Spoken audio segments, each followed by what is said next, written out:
Good evening and welcome to the script. I'm your host, Isaac Paul. We're going to get right into it, man, because we're going to have a lot of fun tonight. For those of you all that do not know, we are going to do something a little different. So, from week to week, I'm always doing something just to kind of like keep people off, off balance. We're always trying to flip things up and just experiment. And so, we're going to have some fun tonight. We are going to kind of touch on some topics that I think are important, some topics that I think are kind of serious. But also in the process, I'm trying to revoke some people's black cards. Okay. And what do I mean by that? Right. Like, it feels like nowadays being black is a choice. Okay. Being black is a choice. It's got nothing to do with your skin color. I mean, I do think your skin color is an important necessity, right? We're not going to go full on Rachel Dolezal, but blackness and what it means to you. One, I think we all define it very differently, right? But to be a part of the culture is a choice. It's a very conscious, a very cognizant decision, right? And so we're going to have some fun. And for those of you all that have not done so thus far, I submitted an online survey. It's got like maybe 15, 20 something odd questions. I want you guys to go ahead and just kind of like scroll through them. And I want you all to answer them. So if you all haven't done so already, I'm gonna go ahead and post it in the chat. We've already got several, people that are participating. And what we're gonna do is just see, how black I am and how black you guys are, right? So this is gonna be very interactive. For those of you all that do not know, on every platform, we're streaming through multiple platforms, right? So even if you are the only person that's in that particular room, I want you all to feel comfortable with being able to comment, right? Because I can see it right now from my desktop. And if you are on either YouTube or if you are on Facebook, it'll come directly to me and I can share your answers on the screen, okay? So I don't know if you all have ever participated in this particular game, but it's a game called Black Card Revoke, and it's a lot of fun, right? Some of the questions are straight up and down questions. Other questions are like the crowd determines the correct answer, right? Because it's not necessarily a right or wrong, but it's about how the culture feels, right? Like I said, the consumers do not control the culture, right?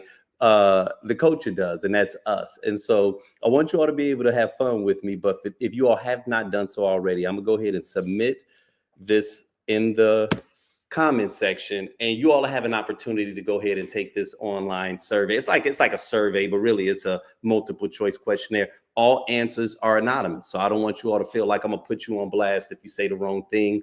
But yeah, man, we're gonna have some fun with this. Matter of fact, I'm also streaming on Instagram.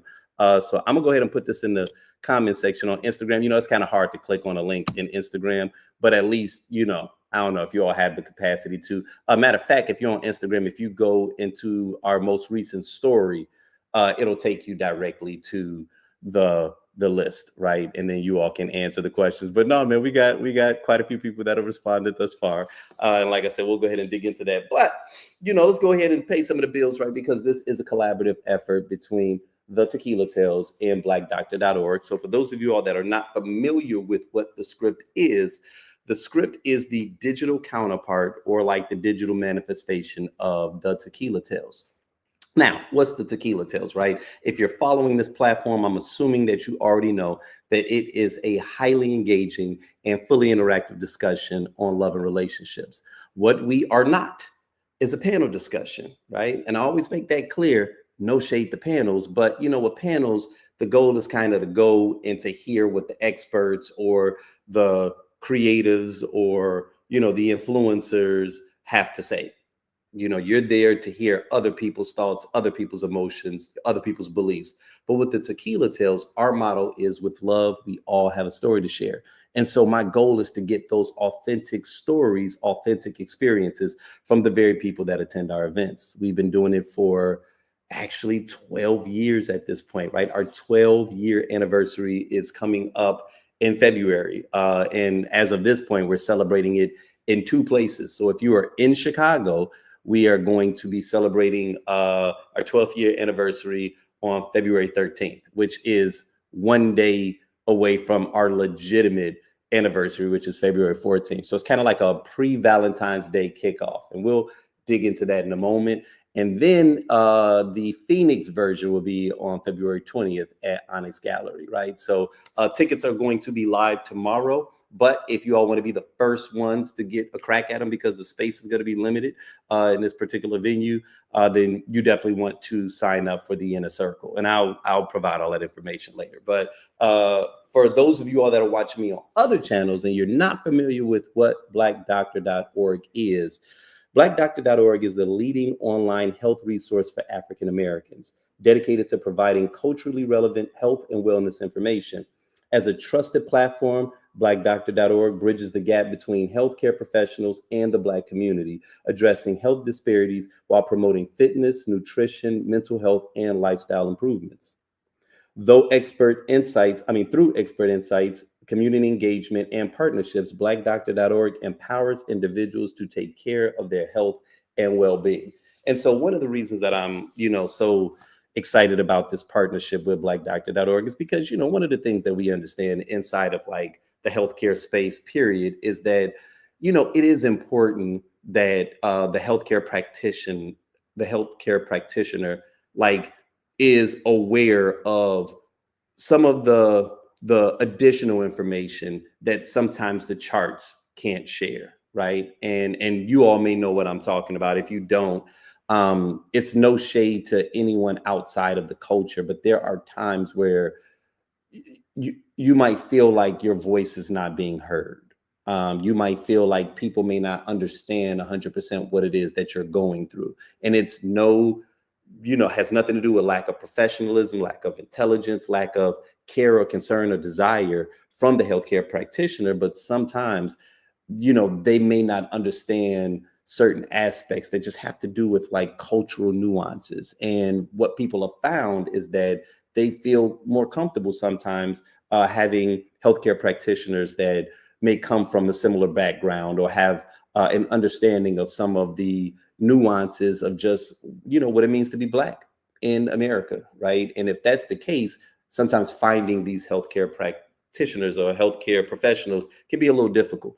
And so, blackdoctor.org seeks to bridge that gap, right, between people that are seeking the help and the healthcare providers. And like I just said a moment ago, it spans whether we're talking about physical, mental, financial, and now that they have partnered with the Tequila Tales, emotional well-being, right? And not by any means that I'm like the expert, right? But, I know a little something, but just so you guys can see what I'm talking about, right? So what's going on, Eric? I could wish for more uplifting and or positive concept. Hey, listen, I completely understand.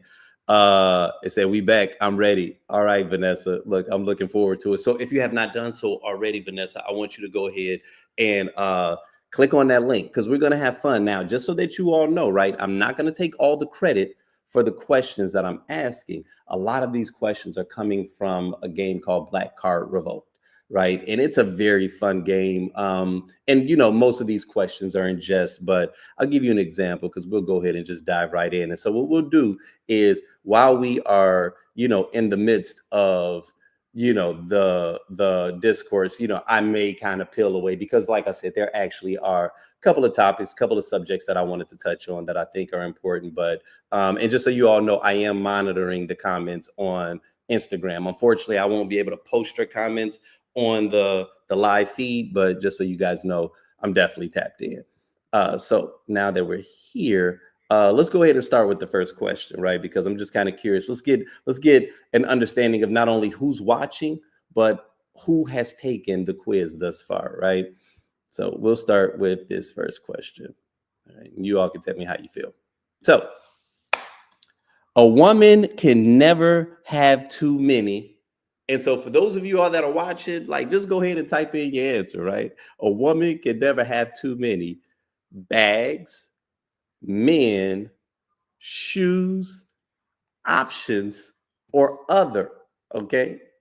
Once again, a woman can never have too many bags, men, shoes, options, or other. Now, so this one right here is like where the crowd ultimately rules. So depending upon your answer, I'll automatically I'm gonna see what the answer. I don't know what the answers are, so we're gonna honestly learn the answers together. You guys are just gonna have to trust me. I'll post the official results later, right? As more are rolling in. So let's see. I got a comment right here. What'd you say? Oh, okay. No, we got Vanessa. She said my twin and I are in. Oh, that's awesome. Okay, I'm looking forward to it, Vanessa. So go ahead. Let's see what's going on over here on Instagram. If anybody has answered. Okay, okay. So not just yet, and I forget that sometimes Instagram is on a slightly delayed feed. Uh, but I'm gonna go ahead and give my answer, right? So we'll see whether or not my black card gets revoked. Okay. So let's see. A woman can never have too many. I'm gonna say that shoes. I'm gonna say shoes. Okay. Now I know handbags is a thing, but like, no, man. I remember growing up, my like literally all the women in my family, like they would have. First off, they would take over every closet in the house except for like one. I always thought that that was fascinating. That like all the husbands always had like either one closet, and women would have the guest room closet, you know, three-quarters of the master bedroom closet. My mother converted an entire room into a closet when we stayed in Chicago. It was kind of absurd, but I'm gonna go with shoes. I think I'm gonna go with shoes. Hold on, I got another comment here. Let me see what you say. You said my wife said shoes too. So see, exactly right. All right, so let's go ahead. Let's go ahead and take a look. Hold on. All right, we got. All right, woman can never have too many. So this is actually kind of interesting, right? So as of right now, uh, I we definitely won. It was shoes, but shoes is at 36%.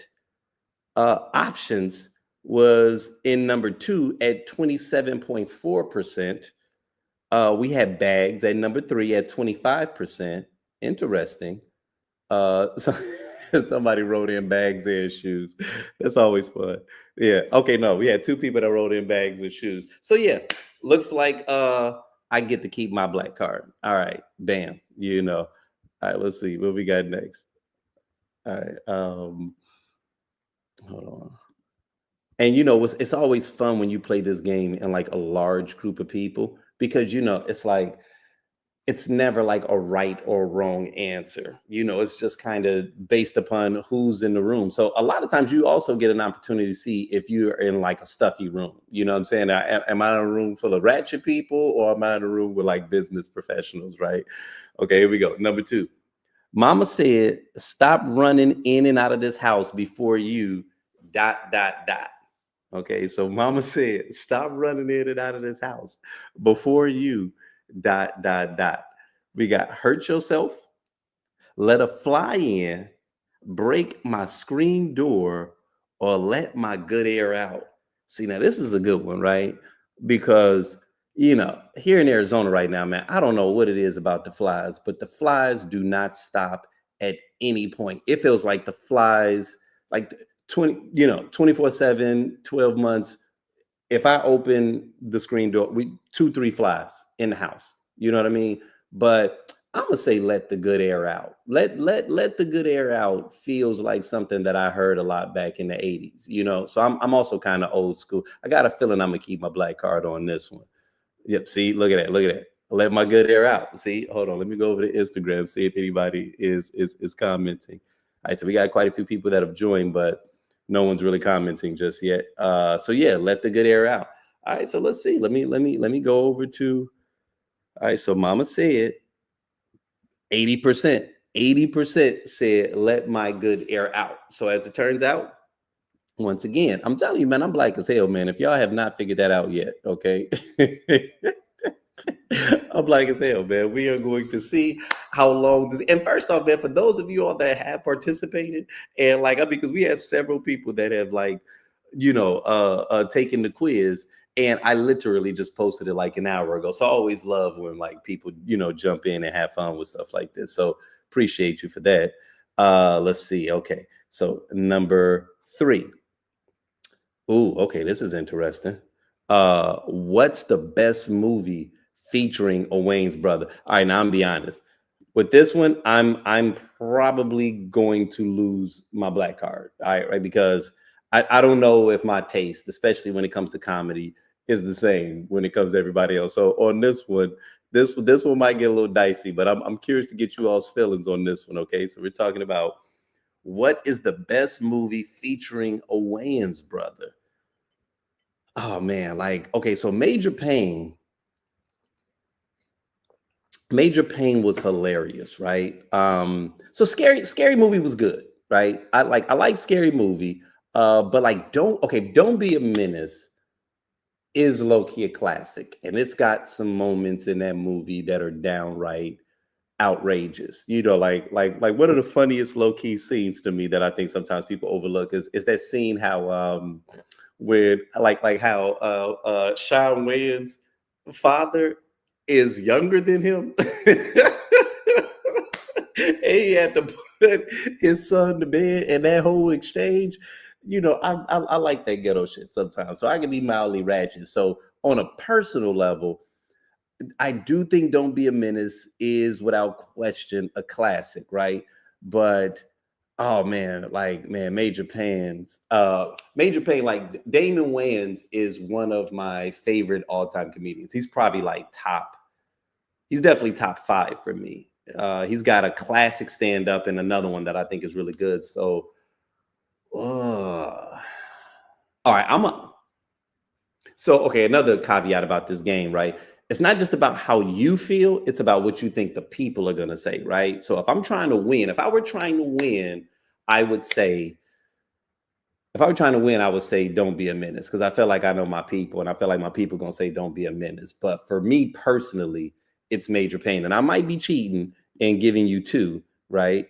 Okay, hold on. So we got two we got Vanessa Brown. She said let the good air out. So that was a delay. Yep, you were right. You keep your black card. And also Fly said don't be a menace, right? Okay, see, and that's what I'm saying. So I'm gonna go with "Don't Be a Menace," right? Because that's what I think that the people want. But on a personal level, you said the Grandma 227 was hilarious, right? The whole movie was a classic, right? It was a classic. But so I'm gonna go as far as to say "Don't Be a Menace" as well. So let's go ahead and give it a look and just see what the people think. Okay. What's the best movie featuring the Wayans brothers? Don't Be a Menace. Yep. We're 53.3%. Don't Be a Menace. Let's see what's number two. Major Pain at 33%. I'm telling you, I know. I'm telling you. Not only see, I know what I like, but I know what y'all like too. You know what I'm saying? I'm kind of like the Negro Whisperer if y'all haven't figured that out already. You know what I mean? Like dead ass, man. I might go for politics. More money, one person, more money. Black card, whoever it was that said this, if you're watching, black card definitely getting revoked. Right now, more money was good. It was good, but it was not better than the aforementioned ones. A scary movie, really? Stop it. Nah, I think that might be a part of our lighter skinned brethren that crept in and made that comment. Okay. All right, so let's see what we got. All right. Why shouldn't a woman put her purse on the floor? Now, I think this one is like a classic one, right? So this one should be one where the majority of the people get the same answer, right? Why shouldn't a woman put her purse on the floor? So we got it'll get stolen, which yeah, it could, but not really. It'll get dirty. You don't want that. A roach might crawl into it, or you'll stay broke. So if I remember this one correctly, right? This one really was about you staying broke, right? Like that's kind of like the classic thing is that you don't put your purse on the floor because I think you'll stay broke. Now this is me just listening to women, right? So that's how I feel, right? So we got some comments. Let's see what we got. Hold on, you said my card needs to be revoked. I haven't seen Major Pain. What? You have not seen Major Pain? All right, let me not do that. I'm not gonna shame you. I'm not gonna shame you. You say yes, Major Pain. Exactly, right? So but right now we are talking about, and you know what? I be forgetting that there's a slight delay with responses and stuff like that. So I'm gonna be a little bit more calibrated with my pacing, right? But yeah, I for this one, I'm going to say that I believe, yeah, it's that you'll stay broke. I think that you're not supposed to put your purse on the floor because you might stay broke. Let's see what the results say. The survey says, yep, with 86.7%, you'll stay broke. You will stay broke. And we had 13% that said it'll get dirty. You know what I'm saying? So yeah, I mean, is that revocable? Is that black card revocable? I don't think that's black card revocable, but it's a little dicey though. It's a little dicey. I feel like we should know that one. I feel like that's one that the community collectively has known. Yep. Vanessa got it. Yep. She says, "Stay broke. No, thank you. You will stay broke." Courtesy of my wife. You funny. You sitting up. You sitting there watching with your wife. Y'all cheating. You know what I'm saying? But no, definitely. Yeah. See, these they're not that hard. Now, again, some of them might get a little dicey though, right? Some of them might get a little dicey. Let's see what this next one's got going on. Okay. So we said, which food? Oh, here we go. Which food do you ask a certain family member to make because nobody else can make it right? Which food do you ask a certain family member to make because nobody else can make it right? Okay. So we got mac and cheese.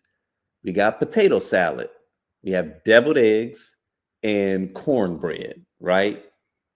Now, okay, mac and cheese, potato salad, deviled eggs, and cornbread. All right, now this is kind of interesting. I told you I'm the Black People Whisperer, and so far, what am I? I'm like 4 for 4.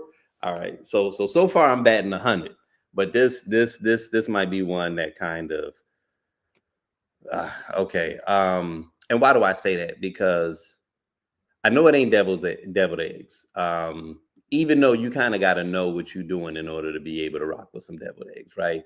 But potato salad is that dicey one, right? When we talk about the picnic that we used to stay giving invitations to, but until further notice, I think we put all there's a moratorium on all future barbecue invites.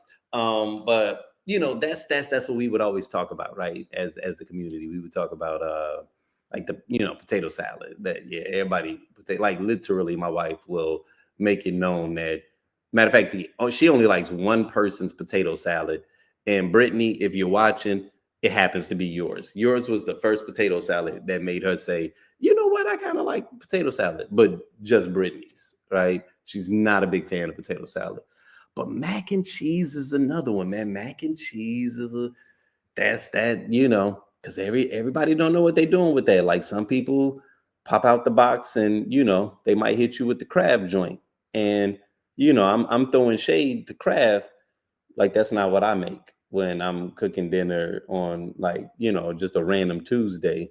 But you can't show up with Kraft to like a family function, right? So I'm gonna say potato salad. That's what I'm thinking, right? That's what I'm thinking. Let me see if we got something over here on Instagram. Instagram's so funny.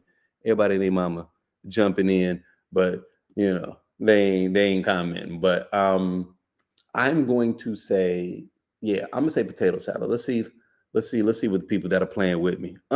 Okay. So you say mac and cheese. Interesting. It's a toss up between mac and cheese and potato salad, right? That's how I feel. But okay, so this is where if we were keeping score, oh so fly, this is where one of us is going to be in the lead from this point forward. I'm keeping the mental score. So let's see what the people think. Ooh, oh wow. Okay. Yeah, I was dead ass wrong on this one. So 66.7% said mac and cheese and only 33% said potato salad. Okay. All right. All right. I still know my people, but clearly not when it comes. And I mean, I get it, like, and that's what I said. I knew it was a toss up, but I was thinking more barbecue. I guess y'all thinking like Thanksgiving, So okay, all right, yeah, I take it. You know what I'm saying? Would you say a lot of people don't like potato salad? Duly noted. You know what I'm saying? Duly noted. You know, yeah. And truth be told, I'm not always the biggest fan of mac and cheese, but don't tell nobody I said that though. All right, here we go. According to Mama, what does it mean if your hand itches? Oh, okay. Now this one is, I think, is basic, right? Okay, so you got a debt to pay. You're about to lose your hand. You need to wash your hand. You're coming into some money. That's an easy one. You know what I'm saying? You're coming into some money. I'm not even gonna wait for y'all to reply on this one. I'm gonna just go ahead and scroll. I know that's got to be 100%. Yep, 100%. You coming into some money. So we all know that nobody. That one is probably a lose your black card, potential revocable thing, right? Because you should know that one, right? That one just makes sense. If you didn't know that one, yeah. See, you know what I mean. We all knew that one. We all knew that one. That one was a little easy. That was, you know what? I threw that in there for the people that might be losing up to this point, right? Like if you're losing up to this point and you ain't got nothing, that's the one that I kind of felt like, okay, let me go ahead and just throw you a little bone and help a play out, as they say. Okay, here we go. How many flights did the Fresh Prince get into before his mom got scared? So okay, so the fun part with Black Card Revoked is certain questions are like the crowd decides, and other ones are like, no, this is a right or wrong answer. So in this one, this is a right or wrong answer. Okay, and if you don't know this one, the Also Fly knew it. It's one, right? It's one. And we know that. I got a one little fight. My mom got scared and said, you're moving with your auntie and uncle in Bel Air. So listen, okay, that's basic. Matter of fact, let me just make certain that nobody jacked this one up. What you believe? Oh my goodness. So 93.3% said one, and one person said five. Yeah. So we got a white person. We got a white person in here. No shade. You know what I'm saying? I get it. You know what I mean? Hopefully they're an ally, right? Because lately my page has been getting some heat. You know what I'm saying?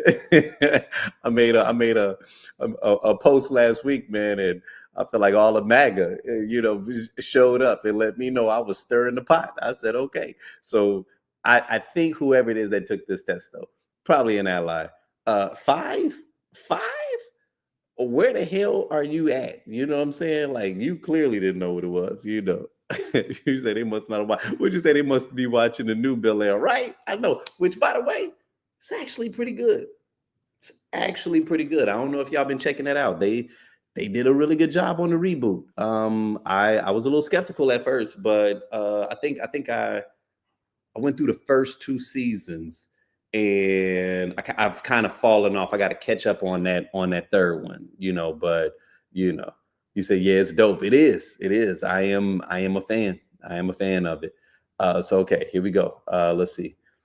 All right, all right, all right. So far we doing good. Okay, so I got the right black people. I got the good ones in here with me right now. You know what I'm saying?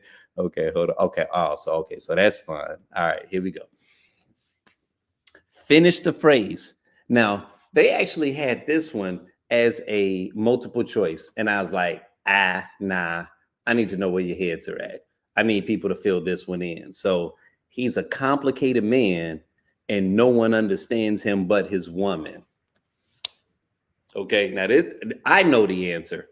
I just want to see what the people say. I'm gonna go ahead and let y'all tell me what you think. I'm gonna give y'all a moment. I'm gonna let y'all figure this out where I just you know, check the old inbox while we get the replies, because I'm gonna be disgusted if everybody don't have this one. Oh my goodness. Okay, so listen to this. What? See, and this is how you know, right? This is why we need to start actually giving people like membership cards. I'm gonna just read some of these responses because we got a couple of them. Everybody didn't even respond to this one, which is how I know. Okay.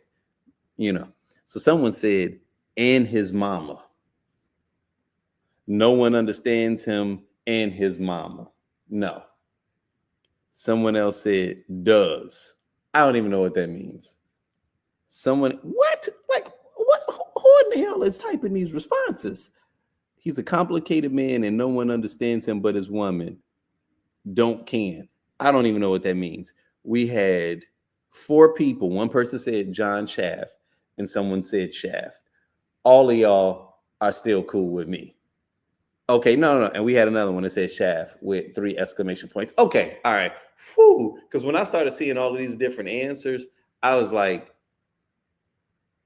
what are we doing? I thought that was obvious, right? But all right, it is what it is. I ain't gonna get on y'all, you know. Would you say you was lost? So I'm talking about you.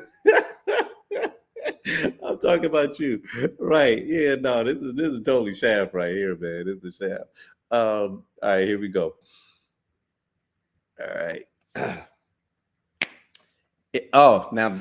I'm curious to see how y'all gonna respond to this one. This is one of those that, so there's an outfit here in Arizona called Cactus and Culture, and it's these 2 sisters, actually 3 sisters, that they do a lot of fun events. It's all about building community, and it's something for the culture in this space where it's not many of us, right?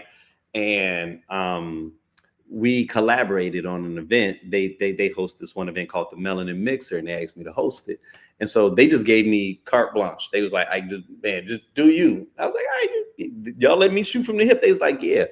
So I did a rendition of this game and kind of combined it with some other games. And while it was a social, I got, the entire room involved. And so it's fun when you do these kind of games in a room, because like I said a moment ago, you really get to see not only who's in the room, but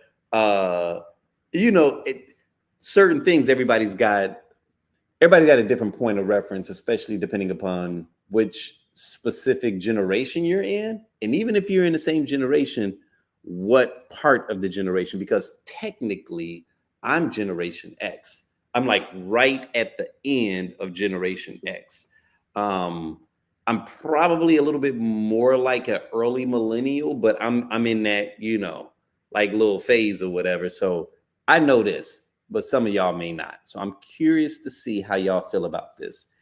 If they climbing through your windows, you should hide we got money, we got Easter eggs, we got kids and wife, and we got television, right?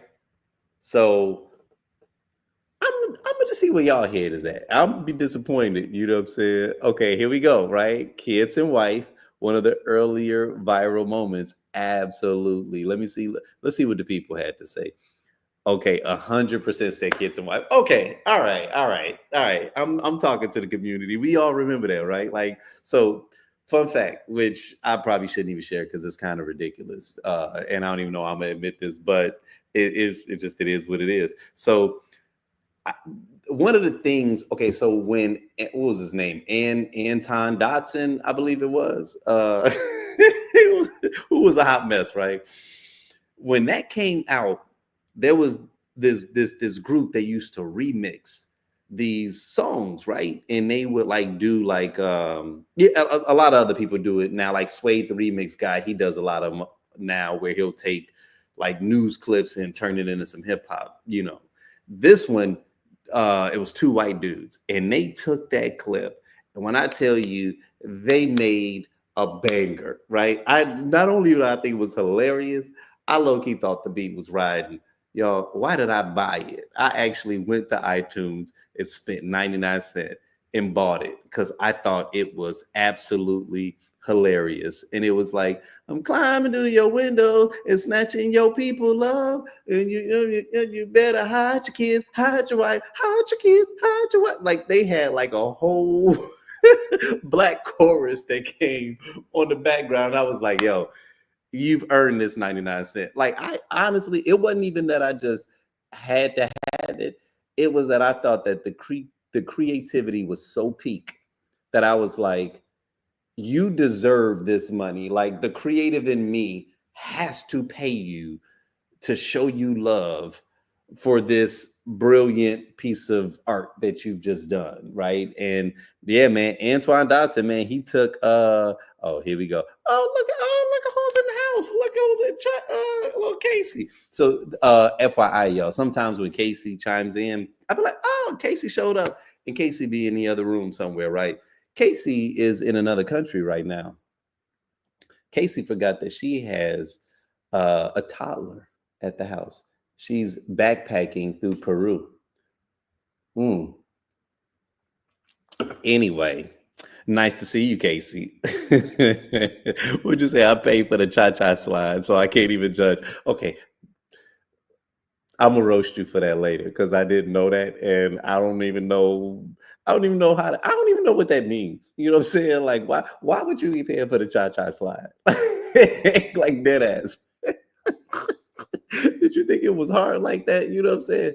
Like straight up. Like when the cha-cha slide came out, first off, all right, I told y'all I'm like the black people whisper. I am, and there are a lot of areas where we overlap. Line dancing ain't the space that I overlap with y'all at. I'm gonna be honest, man. And that's if black people don't love nothing else, man, they love a line dance, okay? They love a cha-cha slide, like all of them. Like Cupid Shuffle.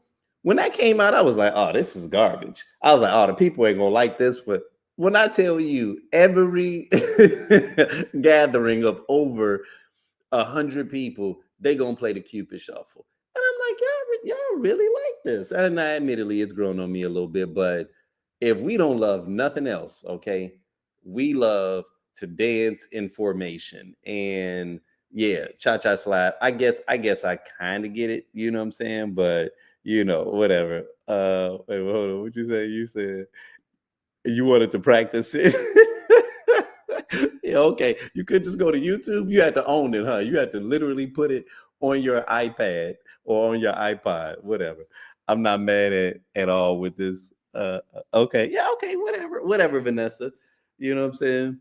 I'm with you on that. That is so funny. But yeah, okay, all right. I'll give y'all that. But yes, that was a viral moment. So we all knew that you got to hide your kids and you got to hide your wife. And why? Because they raping everybody out here. Oh my goodness, that. Like you said, that was one of the earlier viral moments, man. Back when the internet was pure, right? We so damn toxic now, man. Like, I mean, it's almost like it's hard to have fun. You know what I'm saying?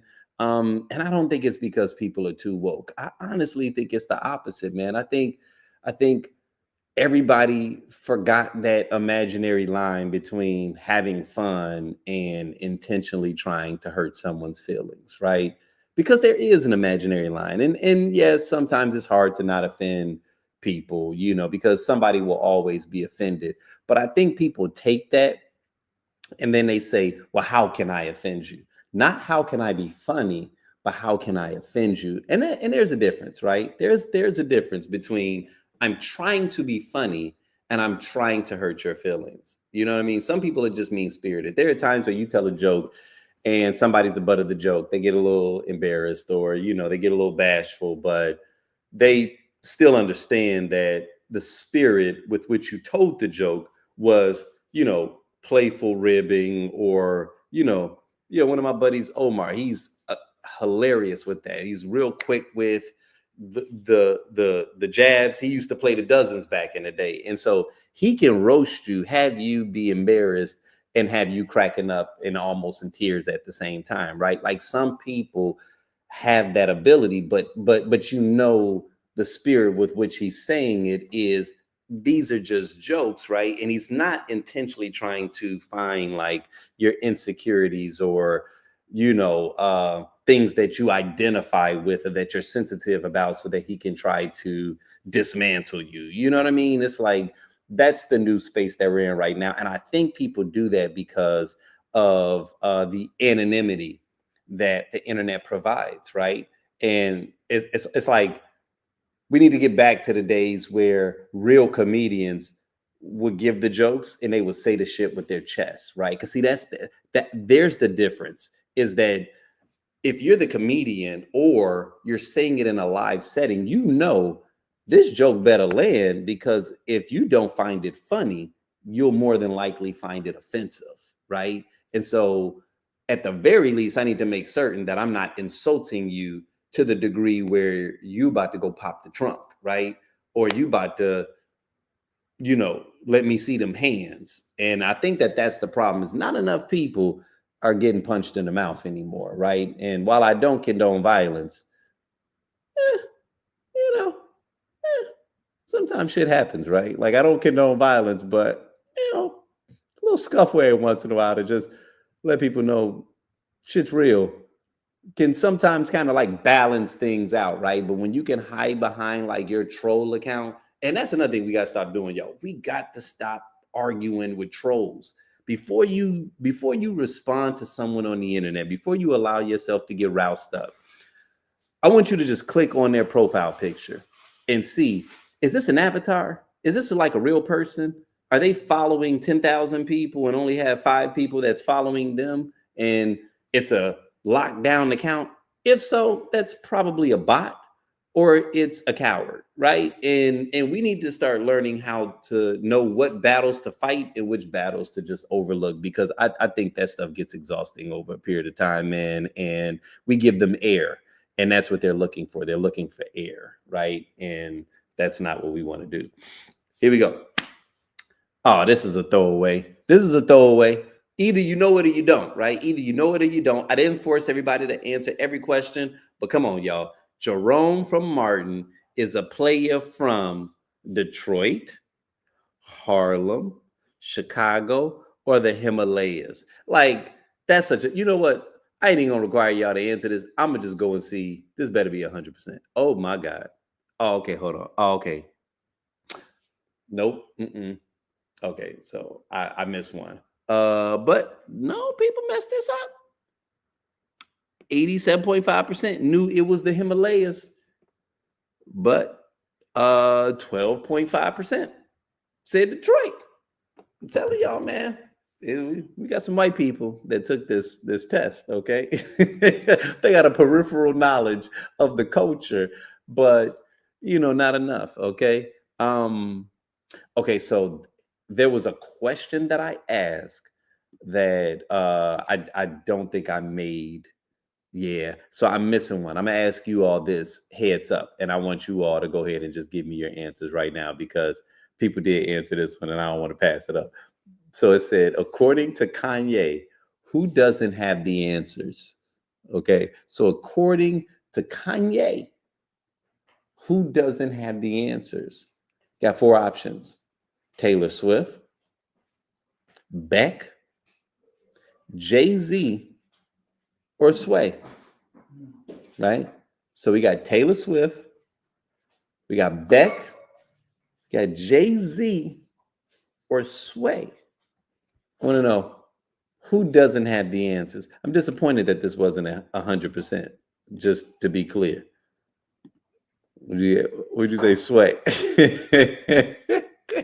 Lynn, Sway. Okay. All right. Right. So you all are part of the larger majority that got this correct. Like I said, y'all, man, and I'm joking when I say we got some white people that might have infiltrated this. It might just be some black people whose black card needs to get revoked. That is what this, because who we had? We had 73% knew it was Sway. 20% said Taylor Swift, which I can understand why you thought Taylor Swift, because of like the whole like back and forth between him, Kim Kardashian. Like you might have started paying attention to black culture around that part, right? When he started arguing with with Kim Kardashian and Taylor Swift, right? So I get it. But and one person said Jay-Z, and that was just a guess. I get it. Everybody's not, it is what it is. The answer is Sway. Okay, the answer is Sway. So it doesn't matter what the crowd thought on this particular one. The answer is Sway. Would you say it may be an age response? My older kids would get it wrong. Well, I don't know about that though. I don't know. I think your older kids should know it was Sway. because Kanye really went nuclear during that particular episode, and I think we wrote that out for like about a year. Kanye is a special kind of crazy, right? Like his moments literally get ingrained in the culture. He's got like 8 of them as of this point, and it gets to the point where it's just like, stop it. But okay, here we go. All right. All right. Are we rounding these corners? When okay, so now this was one. Okay, so this is what I was actually looking forward to, right? When I was putting this one in here, I was looking forward to this because I was curious to see where you all were gonna go with this one. So when are black folks most likely to change their voice, right? When a bill collector calls, at work, in front of white folks, or at church. Okay. So, when are black folks most likely to change their voice? When a bill collector calls, at work, in front of white folks, or at church. Now, this one is a little bit of a toss up, right? This is a bit of a toss up. Now, I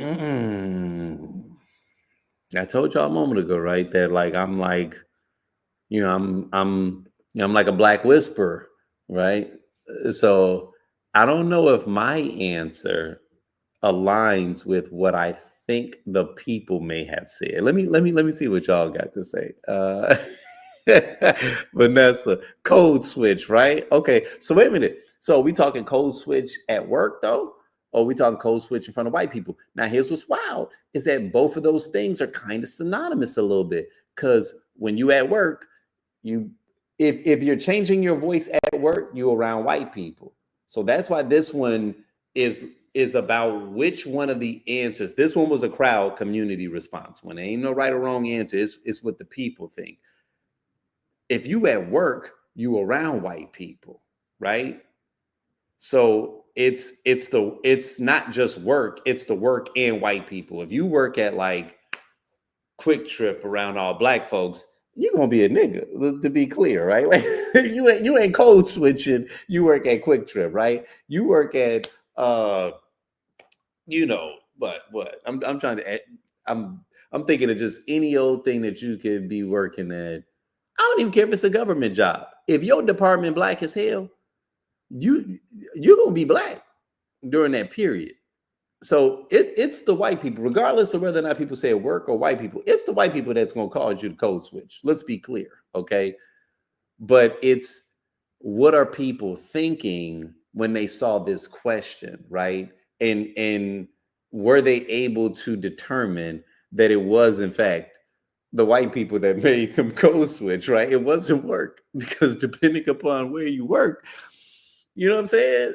Depending upon what your job is, you're like, hell no, I don't give a fuck. You know what I'm saying? Like, because you work around all black people, so you feel comfortable with that, right? Or if you just like a dude that's just like, I don't care. So, what you got. Originally, I said at work, but I'm changing it to when the bill collector calls. Really? Why you gotta switch your voice with the bill? First off, I don't answer. I ain't answering. Okay. Yeah, I know it's late. Look, I'm gonna give you that money when I feel like it. You know what I'm saying? It ain't 30 days. You know what I mean? If I want to pay it the week and just a little $25 late fee. Okay, cool. I'm not stressing that. You know what I'm saying? Like I don't have it set up on auto pay. Maybe I should. I could have, right? But it's just something about something automatically leaving my account that gives me the ick, right? So what you got? You said this one was tough, right? That's how I feel. You said whenever we need to do it. You said we don't answer right. I'm telling you, I don't answer. Okay, but I gotta give my answer. Okay. So we got the white folks and we got at work. And I believe that the two are conflated.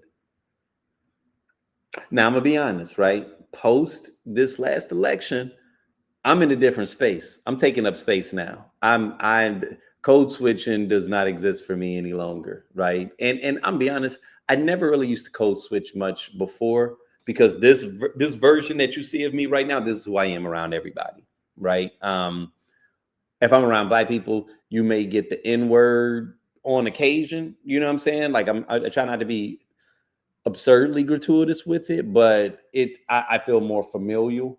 So that might be the only code that gets switched.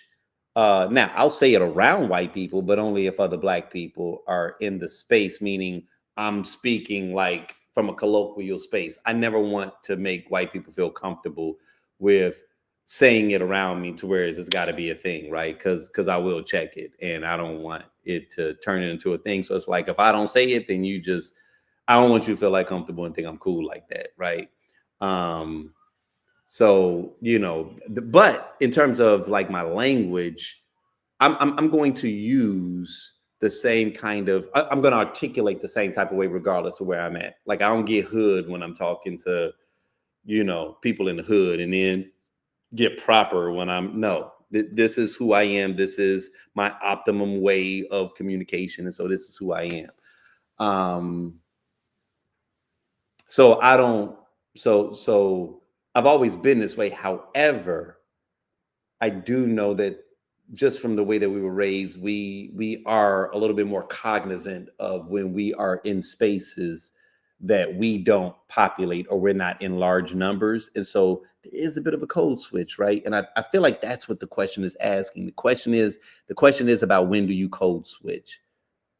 I'm going to say I think people are going to say at work. Right? I'm thinking y'all gonna say at work. Even regardless of where you're at with how you present yourself at the gig is when you got more to lose at the gig. You know what I'm saying? You got more to lose at the gig, so there's more incentive for you to code switch at the gig than just out at some random bar and you're talking to white people, right? I feel like many of us have kind of moved away from that, but like I said, I still stand by it. Even if y'all did say at the gig, it's specifically it was white people at the gig. But let's see what the people had to say. Okay. Ooh, this is okay. So yeah, all right. This is well balanced. Mm, okay, I lost. 42% said in front of white folks. All right. So my rationale, I was right in my thinking. 37% said at work. So I was close. I was very close. And 21% said when a bill collector calls. I almost feel like I need some more insight on that. Like, why y'all changing up when a bill collector calls? Right? Like, they don't give a shit about your voice. Like they like what is sounding more proper gonna make them give you an extra week or something? You know what I'm saying? Like, are they not gonna send them people at you? They don't care. I really want to talk to these individuals that felt when a bill collector calls and you felt like that is when you had to code switch. I don't know if I get that. Like I said, I'm not answering. You know what I'm saying? Would you say it was back in the day with the bill collector? No, listen. No. I'm not saying I don't get the how do I put this? Anytime a debt is owed, right? It will put you in a particular like stance or a particular position. So I get that, right? I'm not saying that I don't get that. I think, but now you said switch your voice because you trying to make them think it's not you. You know what I'm saying? Are you trying to say like you pretend like you're another person and they call and they're like, oh yeah, hey, I like to speak to Jeffrey. And you're like, oh, I'm sorry, Jeffrey isn't in right now. Are we thinking that? Or are we thinking like oh, okay, is that what people are thinking? Like they change their voice so that you don't know that it's them? So if you call Jerome, you try to sound like Barry instead of Jerome because I don't know. I find that fascinating. You said so they get confused, right? All right, that's what I'm saying. Like they get confused as if they know how your voice sounds, right? Because I don't think they do. You said you didn't vote on that. You said yes, sir. Wrong number. Okay. All right. See, I got you. You know what I'm saying? What would you say my husband does it to mess with them? That's funny. Okay, all right, I get it. I get it. And again, that's what's fun about these questions is, you never know where a person's mind is going to go when confronted with the question, right? Because like I said, like just even a moment ago, we were talking about code switching and what that means, but for some people, it wasn't a code switch, it was a disguise. They changed their voice as a disguise. Okay, so no, that's dope. All right, all right. All right, here we go. Tommy from Martin. What was his real job more than likely? Okay, all right. So, stripper, youth counselor, drug dealer, collecting unemployment. Ooh, all right. Okay, so you got stripper, youth counselor, drug dealer, collecting unemployment. So this is one of those where it's like how I feel may actually be a little different than how you guys feel. And so, hmm, okay, I'm gonna have to consider this one for a moment. I'm thinking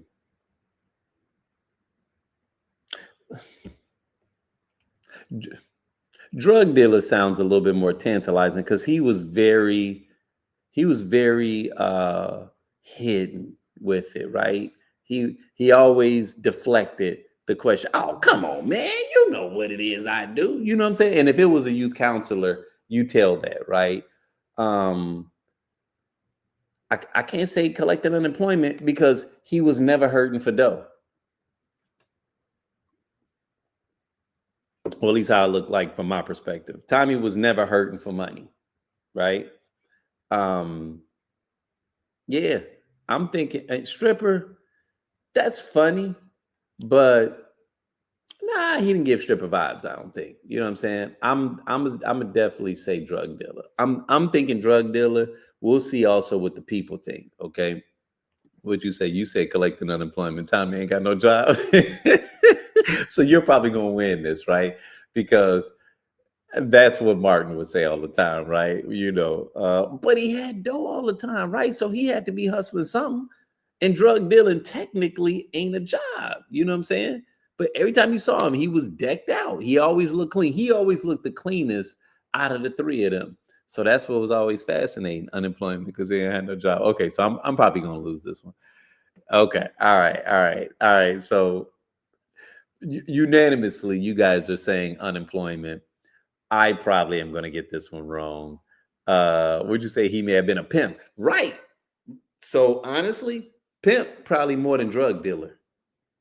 If you said pimp, I might even like if pimp had been one of the ones, then yeah. But okay, all right. Y'all say unemployment. Y'all probably right. Let's see what you got. Yep. So we had 68.4% said collecting unemployment. We had 16% said drug dealer. So a few people was in the same mindset as me. Two people said a youth counselor. And one person said a stripper. Okay, this is fun though. This is fun. So a lot of people participated in that one. You know, we'll see. We'll see how the people felt. You know what I'm saying? Would you say, Lynn? Uh, you could see a pimp over a drug deal. Yeah, me too. Me too. I could definitely see a pimp. I can see a pimp.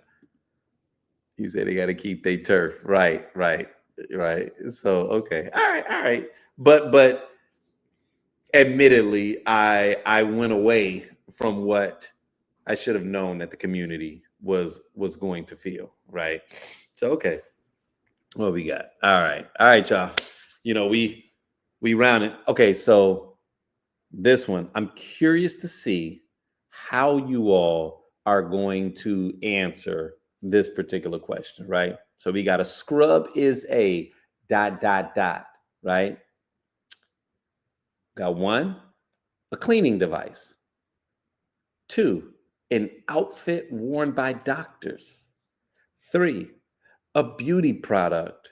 Or four, other. Okay. A cleaning device, an outfit worn by doctors, a beauty product, or other. Now, I'm going to give y'all an opportunity for you all to share you all's thoughts with me live, right? I want y'all to share your thoughts with me live.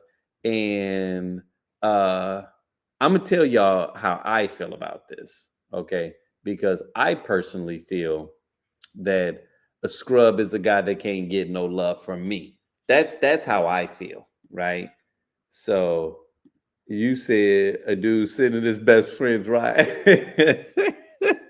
Right, right. You said I didn't say any of these. Okay. Vanessa, other. Okay, okay, okay. See, nobody's black card has to get revoked. Let's see what the people thought. Okay, because this is what I'm curious. Okay, so a scrub. Oh my goodness. Everybody and their mama is. Oh, okay. So, whew. Oh man.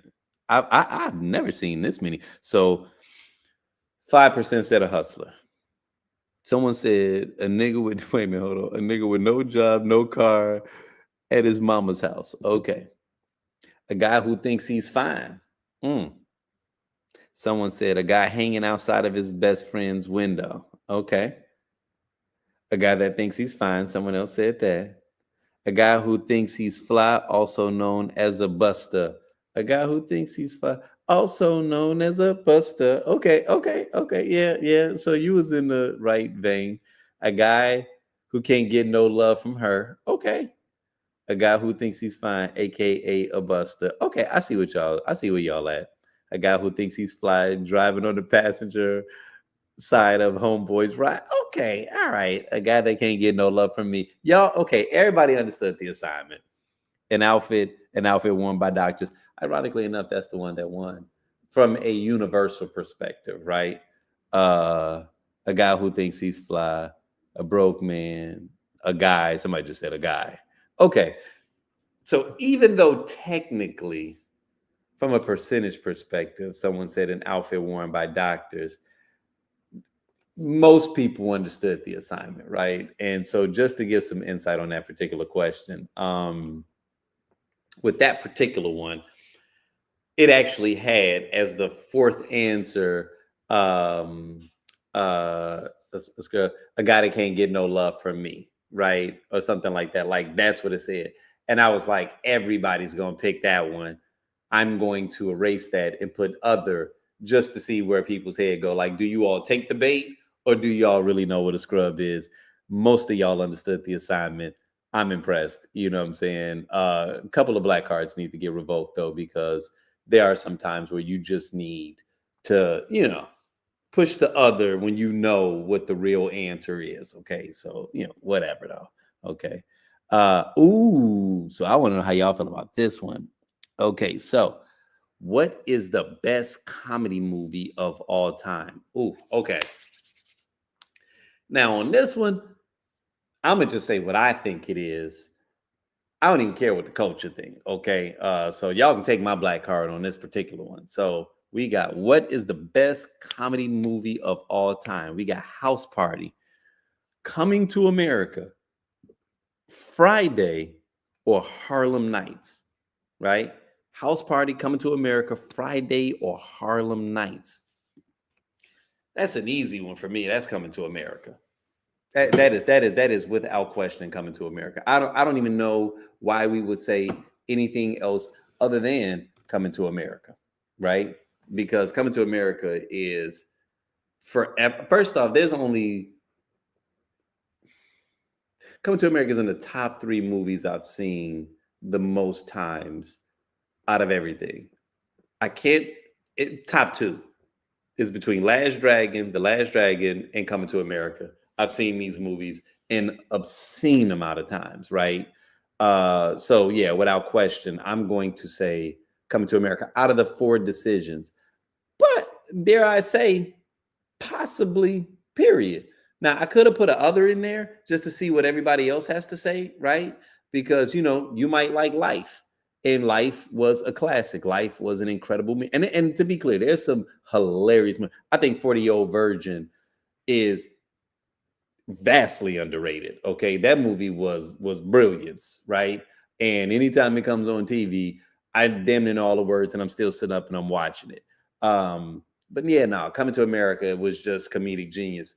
Ironically enough, would you believe that Rotten Tomatoes has it somewhere in like the low 60s?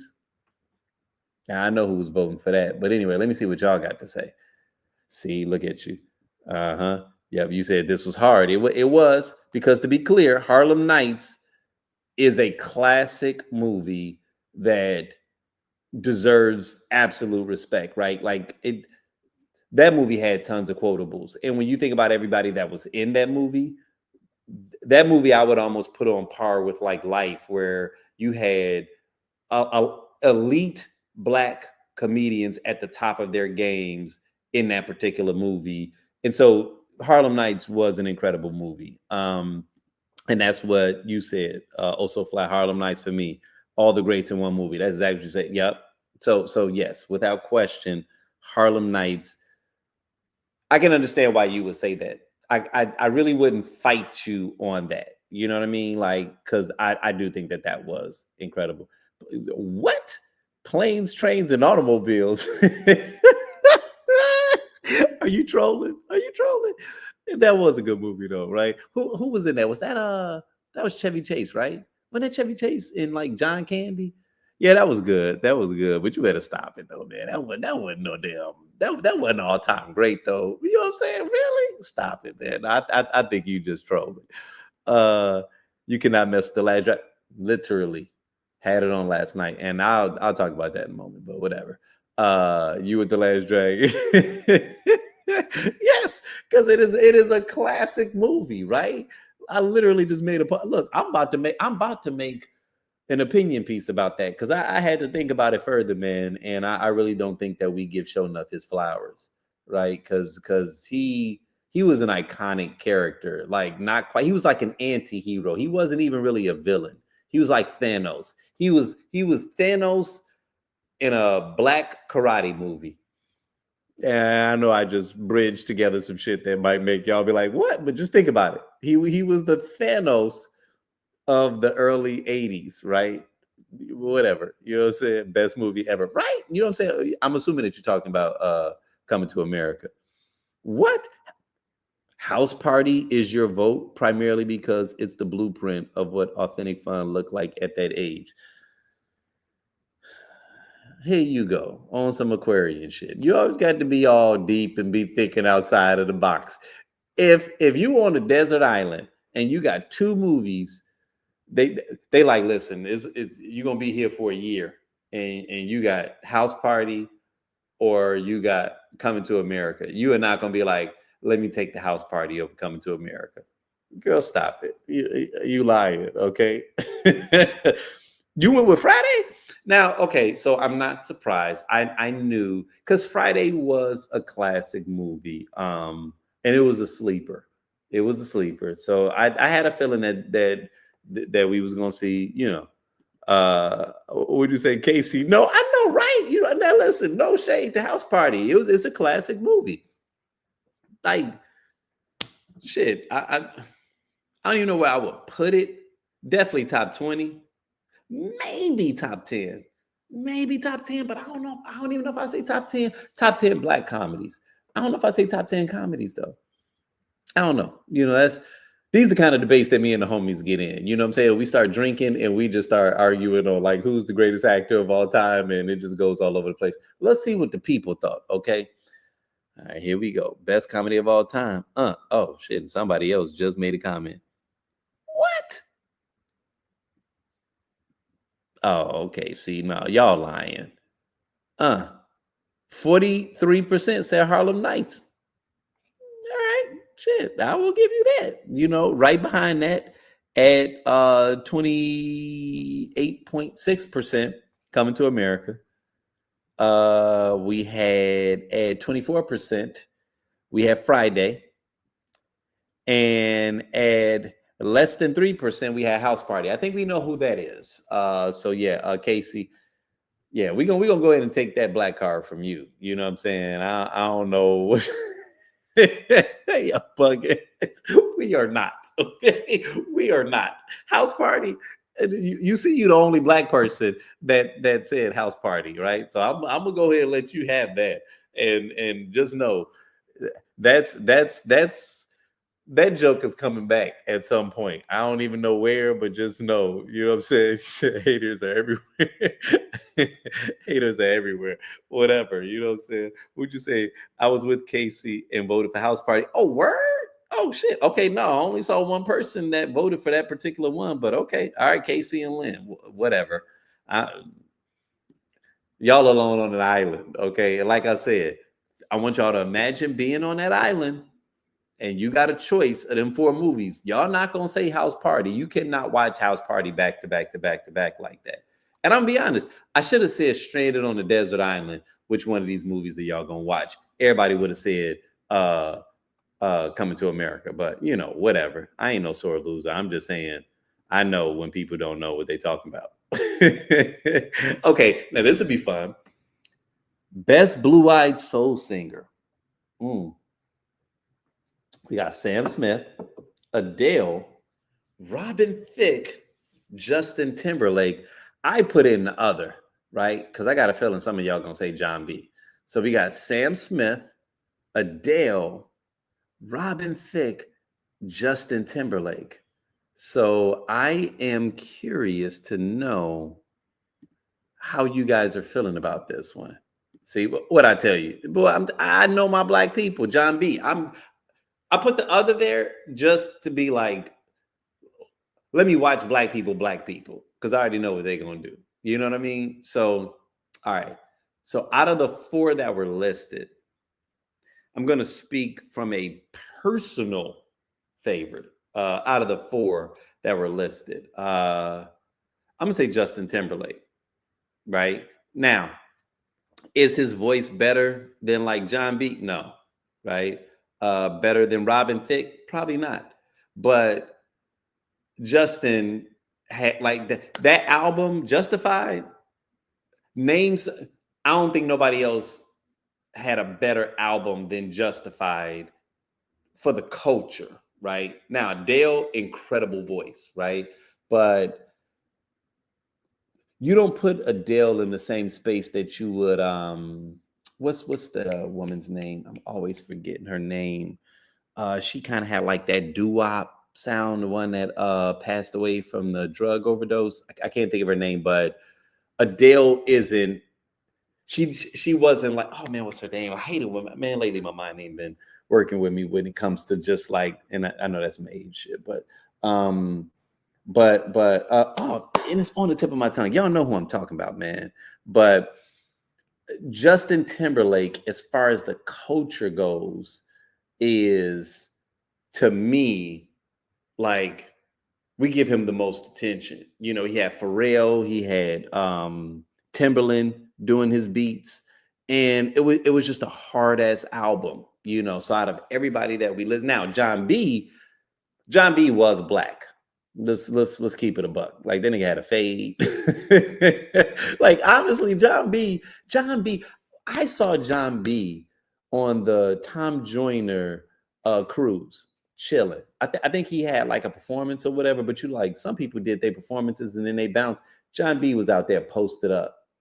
So I was like, okay, John B. like black women. You know what I'm saying? Like I just saw him randomly at like 1 a.m. just sitting at a bar, just kicking it like a regular ass person.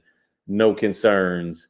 These my people. He kind of had that vibe. So if John B ends up winning in the other, I'm gonna actually be impressed with our people. I don't think Justin Timberlake is gonna win, to be clear. I don't think people have ever forgiven him for the Janet Jackson fiasco, which completely understandable. You know what I'm saying? But when I think about whose music out of the four that I listed gets the most replay value from me, I'm gonna say Justin, right? Let's see what y'all saying though. Okay.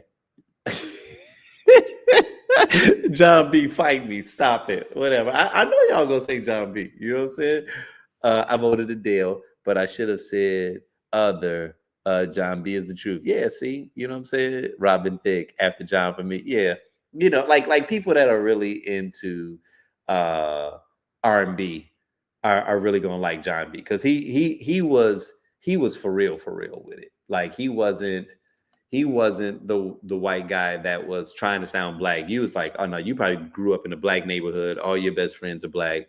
Like you kind of got that from him. I said Adele, but I should have Said other because John B is the truth. Uh-huh. Yep. Amy Winehouse. Thank you. Oh my God. It was right on the tip of my tongue. I could not think about it. It was pissing me off. Now all of a sudden y'all coming up with Amy Winehouse. We are sleeping on so many though. Totally we are, right? What's what's that one band? I always see the reels and it cracks people up because they're like, oh shit, I thought this actually was uh a black band. Who is it? Mhm, mm, mm, mm,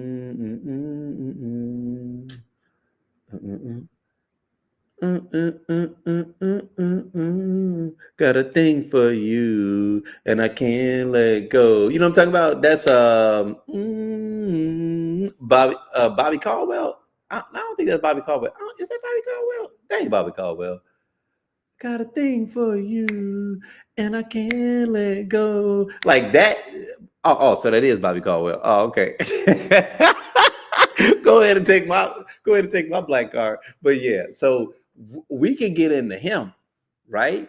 And like average white band, all of them, like if we really did want to go into like some history, we got other people, but out of the four that we said, yeah, it feels like John B is kind of where we're settling at. Let's see what the people had to say about this one, right? All right, what you got? Oh, we all over the place. Okay, so inside of this group, we had Adele. She won overall, but I think that's just because people were just like, I'm a pick from the options that I have, and that's probably who they rocking with. So Adele is at about 24%. We got Robin Thicke at 19%, Justin Timberlake at 19%, John B at 3. Hold on. Daryl Hall. Okay. Ooh, Smokey. Somebody said Smokey. Smokey Robinson is black. I'm telling you, we got some infiltrators up in here, man. We got some infiltrators. There's one white person that thinks that Smokey Robinson is white. Bobby Caldwell. See, somebody said Bobby Caldwell. And then they said McDonald and the Doobie Brothers. See, look at that. Michael McDonald. He's got a good voice. He's got soul in his voice. But I don't, yeah, you know what I'm saying? Yeah. I feel you on that. Somebody said all of the above. I felt like if we had to put John B up there, that John B would have won. So I'm gonna just say John B for the sake of this particular argument, right? Hall and Oates, yeah, I thought they were black. I'm telling you, there's quite a few that we, was in that space. Okay, y'all. All right, y'all. We round in this corner, man. We got a couple more. You know what I'm saying? We got a couple more. Got about like 3 or 4 more. All right, here we go. Yeah. See, we get into the fun ones right here on the back end. Best female R&B group of the 90s. SWV, Escape, In Vogue, TLC, or other. I shouldn't have put that other in. Anytime you put that other in, man, people got to get extra. So, best female R&B group of the 90s. We got SWV. We got Escape. We got In Vogue, TLC, or other. I ain't gonna lie. This one for me is a little dicey. I like this one. This one ain't easy. Oh, my fault. This one ain't easy. Oh, I don't know what y'all gonna say. I don't know what y'all gonna say.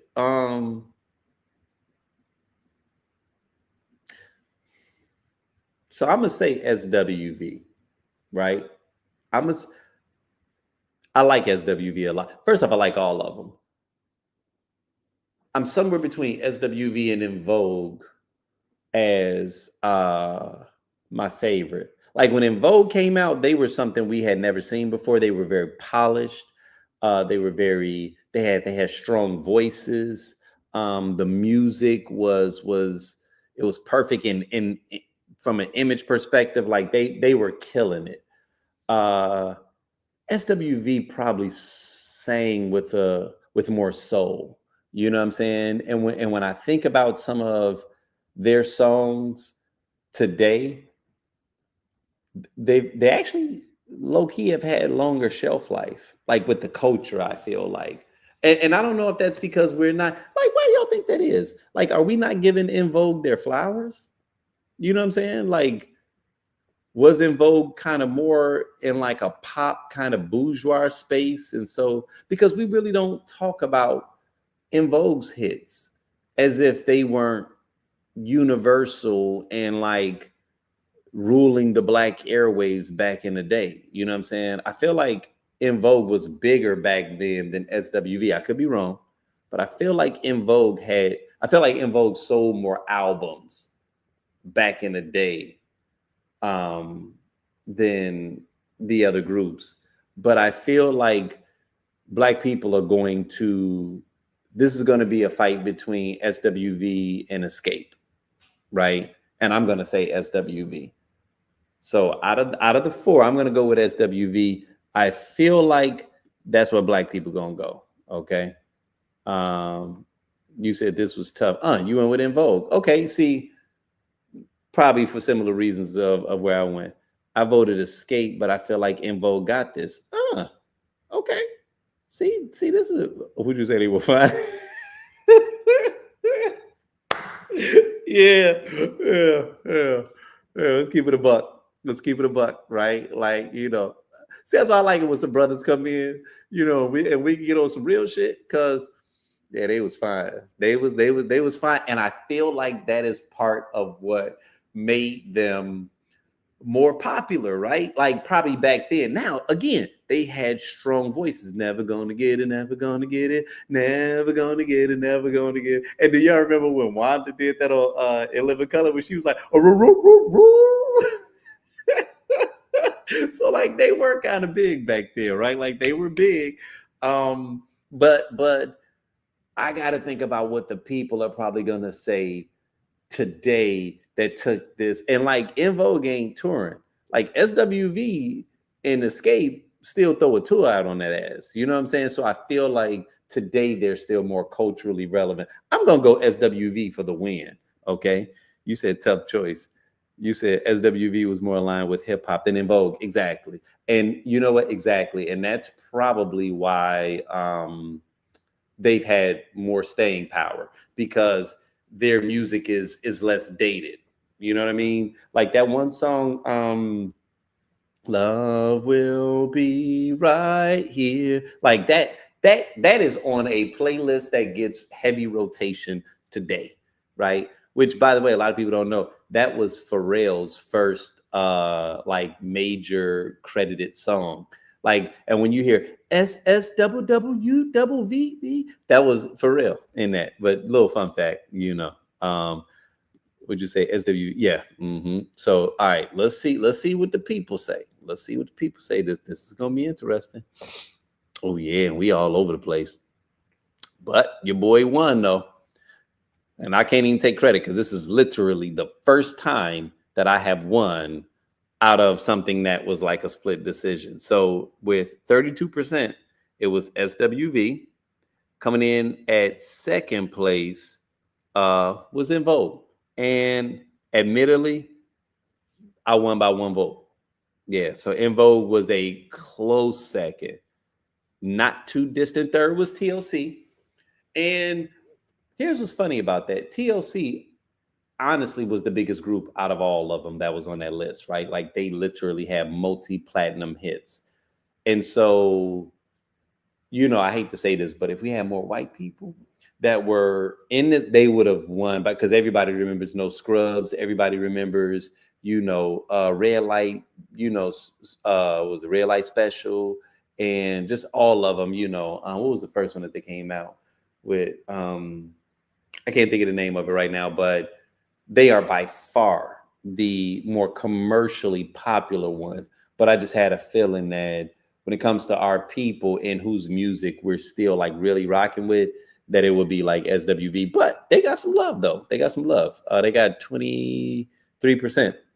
So yeah, they got respect. Escape at 14%. And somebody said all of the above. I usually gonna write in all of the above. Stop it. You better take a stand.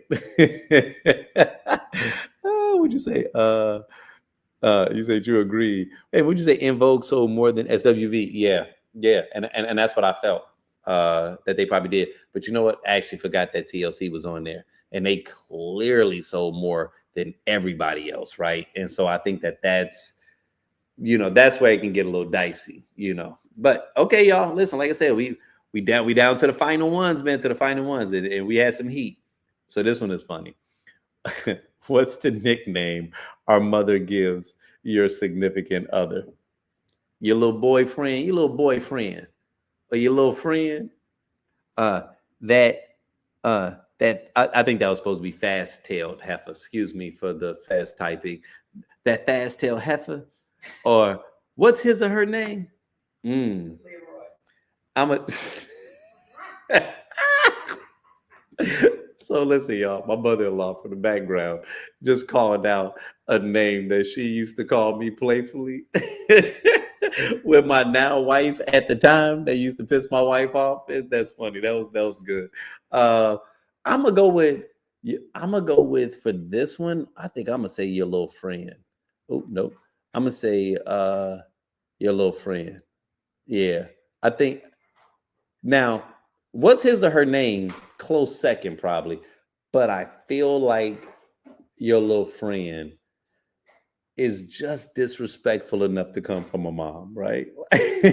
Just dismissive enough to come from your mom. That's where I'm gonna go. Let's see what y'all got to say. Yep, your little friend. Yep, your little friend. Uh-huh.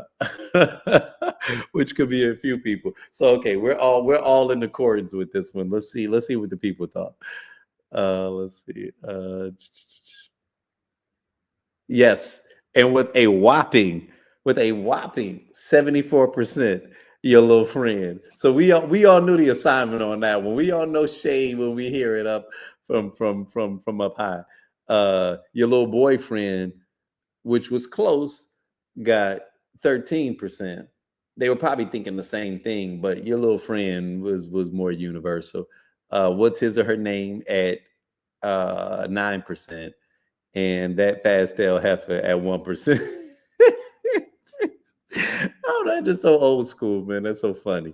But let's see what you got. All right, y'all. We down to the last two. Oh, I'm sorry, last three. Here we go. Okay. Mm. Okay, now this one right here resonates with me on a like personal level. I don't care. I don't care what y'all say about this. I already know the answer. Who is your favorite all-time movie thug? Now we about to really understand who's in the room and like how real, how authentic of a viewing audience do I have? Okay. So we got who is your all-time favorite movie thug? We got Nino Brown of New Jack City. We got Doughboy of Boys in the Hood. Got Bishop from Juice or Tony Montana from Scarface. Hmm. Now I'm gonna give y'all an opportunity to tell me what y'all thinking, but I already know the answer, and y'all could be wrong. I mean, you all can say who y'all want, because I know for some reason black men always seem to have this obsession with Scarface, right? And yeah, I think I might have seen that movie once. I really don't even remember, and I saw it early on. Nino Brown, without question. Nino Brown could have gotten an Oscar. Okay. I don't even know why Wesley was not nominated for his role. Okay. Nino Brown is the show nuff of New Jack City. So what I was saying a moment ago about how we don't give show enough flowers, Nino Brown, we give him flowers, but not really, because see, first off, New Jack City to me is the movie that set all the other ones off. Like you wouldn't have even had that genre if it were not for New Jack City. New Jack City came in and they set the precedent. And in my personal opinion, I don't think anybody else crossed it. I personally don't think anybody else surpassed that. I know some people used to really love, Boys in the Hood. They used to really love, Minister Society. If you was really deep in the hood, maybe even South Central. Y'all remember that one, South Central? But no, man, it was just the way that New Jack City was executed. I feel like they had bigger names in it. I don't know. It was just different elements about it, right? And I don't know. Maybe I'm biased because of like East Coast versus West Coast. You know what I'm saying? I really did like Boys in the Hood, to be clear. I really liked it. I just felt like Nino Brown was a better bad guy. And Doughboy really wasn't a bad guy. He was like an anti-hero. He was like a Thanos, right? Like, yeah, you knew he was in the hood, but like he was the dude you wanted to have your back, right? Now, if we're gonna talk about uh okay, so we said Bishop with Juice. Now I should have put a other because who we didn't have in there was it O Dog from Minister Society. We didn't have Minister Society in there. And I should have put other or threw that in there because I would have been curious to see where you all went with that. Bishop, damn, but you know what though? Bishop was a good bad guy though. Pac really did do a good job at that. And I am being a little cavalier about how good of a job that he put because you was damn near damn, that's actually okay. So you know what? I did all that talking because I think I personally feel like Nino Brown gave an incredible performance, right? But Pac damn near scared you in that movie a little bit, right? Because you could just tell he ain't got it all together. And there's something about somebody that was once your homie. Like once you killed a homie, you are like bad guy supreme, which I guess Nino Brown did do, right? But I don't know. Damn, this is good. I don't know. Let's see what y'all think about this. I'm gonna still say Nino Brown though. I feel like he had a more iconic role. But if y'all did say Pac, I get it. I get it. Would you say Tony Montana, Scarface? Then Brown say, okay, so you a Scarface dude. Okay, all right, I get it. You know what I'm saying? Like I said, maybe I gotta watch it again. Nino, right? You know what I'm saying? Yeah, old dog for Menace. You know what I'm saying? Watching Pac, you saw the progression of pure evil. Exactly. Right. So like that's why even as I'm thinking about it, when I look back at the names, I was like, damn, like, yeah, you did. And you saw his eyes go cold. Like he actually really did do. You want to know why I think I did not say that one from jump is because in the early stages, I enjoyed Juice, but there was something about the storyline and the way it ended that felt abrupt, right? Meaning I appreciated it for the cinema, but the way it ended kind of felt like, and the little dude, you got the juice now. And then on the end, he back mixing again. It left a lot of holes that back in the day I recognized. Right? I was like, whatever. You know what I'm saying? Like you enjoying it up to a point, and then it just gets weird, and he kill all his homies, and it's like whatever. But watching it again, as I matured, yeah, to that point, he was a more sinister bad guy. You know what I'm saying? So let's see what the people think. All right. All right. See, I was right. I was right. Okay. So we got at 43%, a whopping, not quite whopping, but 43%, we got Nino Brown, New Jack City. That's how I know I got a more mature crowd. Because if it was a younger crowd, if I had to put other though, I think y'all would have went off the deep end.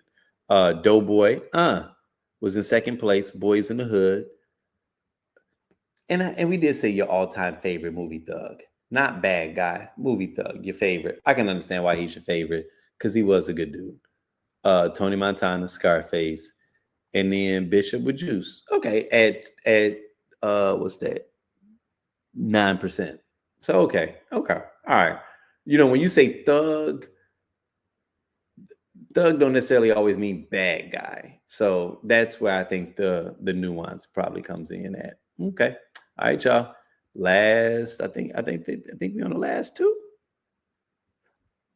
Okay, no, nope, I lied. We got three. Okay, so here we go. What's most likely to be found in a purple Crown Royal bag? I'm gonna shoot through these quick.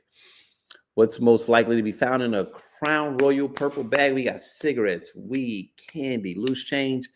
I'm gonna be honest, I ain't even gonna wait for y'all to answer this one because if you did not say loose change, I'm questioning your black card right now, right? Because it's clearly gonna be loose change. Yes. And at a whopping 74%, loose change, right? What else are you putting in there other than pennies or quarters if you had dough like that? 3% said weed. I mean, 13% said weed. What was that? 4% said cigarettes. Somebody said all of it, all of the above. Yeah, you really could do anything in that one, but it was clearly loose change. I'm not playing with y'all. Okay, so what was that? That was this one. Okay, here we go. All right. By what time did you have to be home when you were a kid? This is another one that's, to me, it's kind of simple, right? When it got dark, 8 p.m. Oh, wait a minute though. When the street lights came on or midnight, I'm gonna go as far as to say when the street lights came on. That's what I'm thinking. I'm thinking when the street lights came on. Let's see what the people are thinking.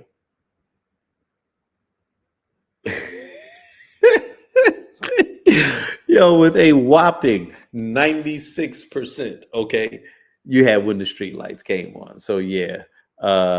And 1% said, I'm sorry, 5% said when it got dark.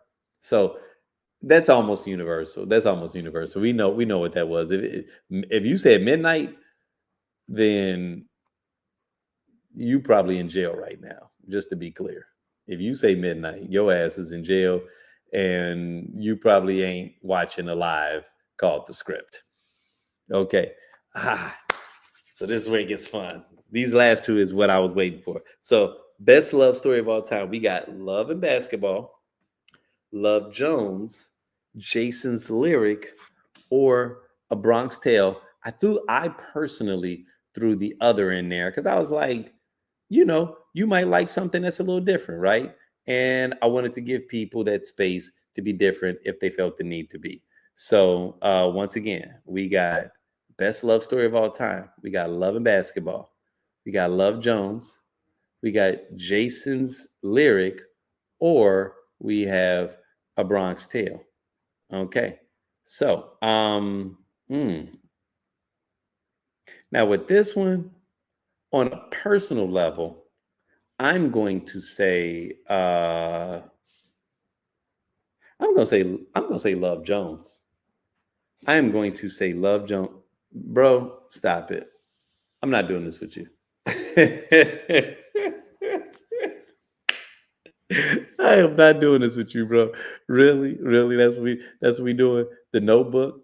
Uh, that's the greatest of all time. Is the Notebook, and that's why I put that question up in there because there was a piece of me that kind of felt like there might be a mild possibility that someone might be like a fan of the Notebook. So I get it. You know what I'm saying? But no, we not. I'm not doing that.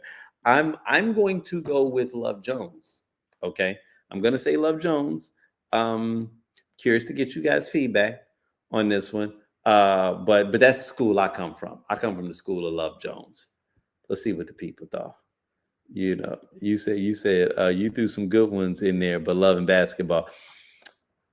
Because Love and Basketball was really good, right? It really was. But Love and Basketball, yes. All right. But what about Brown Sugar? Right? Because Brown Sugar on a level could also be something that you say to yourself, like, Brown Sugar had some value to it. But I think I'm going to go with yeah, like Love Jones, because I just remember when Love Jones came out, I was a senior in high school, and it was filmed in Chicago, so there's some nostalgic value to it, and the soundtrack was incredible, and it felt like after Love Jones, okay, I'm gonna tell you why I think Love Jones out of the movies that they listed. Love Jones, and correct me if I'm wrong, because keep in mind when Love Jones came out, I was a senior in high school, so I could be wrong in what it felt like to me and what I think I saw over the next like 5 to 10 years. It felt like Love Jones was the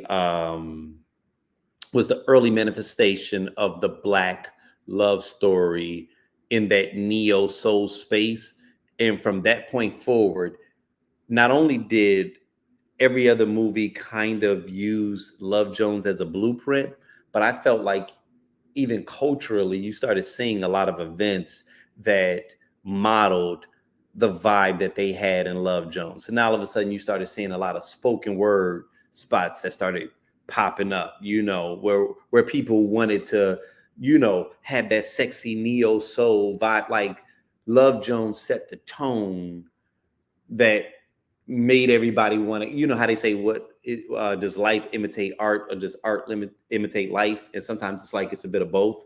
I feel like when Love Jones dropped, life started imitating the art after that, right? We started to imitate Love Jones because everybody, like, that's when we started even using the words like grown and sexy. Because yeah, if you're in Chicago or New York or LA, like some, vast metropolitan area, maybe you were getting pieces of that. But I can imagine if I was in like a smaller city, but that had like a thriving population, like a Charlotte, if I'm seeing Love Jones, this is showing me what could be. And from that point forward, every movie, not every movie, every event that I go to has to kind of mimic Love Jones a little bit, right? Like, man, I need a live band up in here. We need to make this a little sexier or whatever. So I'm gonna say Love Jones. I don't know how y'all feel about that. You know what I'm saying? You said I'm turning in my black card. I just saw Love Jones and Brown Sugar last. My wife called me out for years and I seen it. Listen, man, I love your honesty. I really do. I love your honesty, man, straight up, because uh I just saw Color Purple a couple years back, and we all got those things that we have not seen, and you're like, what? You ain't seen that? Yeah, I ain't seen that. Okay, so now you're adding more with Brown Sugar, right? But I would still go with Love and Basketball. Okay, okay. I love the music aspect. Okay, but shit, I think I'm about to be wrong in this one. I think I'm about to lose. All right, I think I got a younger crowd. Let's see. Oh no. Oh no. Oh no, I won. I won with a whopping 45%. It was Love Jones. Right under that was Love and Basketball at 23%. At 14% was Jason's Lyric. We had 9% Bronx Tale. Somebody said Hustle and Flow. Take a gummy and you can see it. Okay, that was good. Whoever said that, I rocks with you. Hustle and Flow. Take a gummy and you can see it. All right, whatever. I might do that just because you suggested it. Hustle and Flow. And someone says Sylvie's Love. Is that a black movie? Sylvie's Love? Okay. All right. I'm gonna have to look that one up. That was one person said that one. Y'all, one question that I did not post, but this is hilarious. Which R&B songstress would you want to have your back? These are the options: K. Michelle, Rihanna, Keisha Cole, Solange.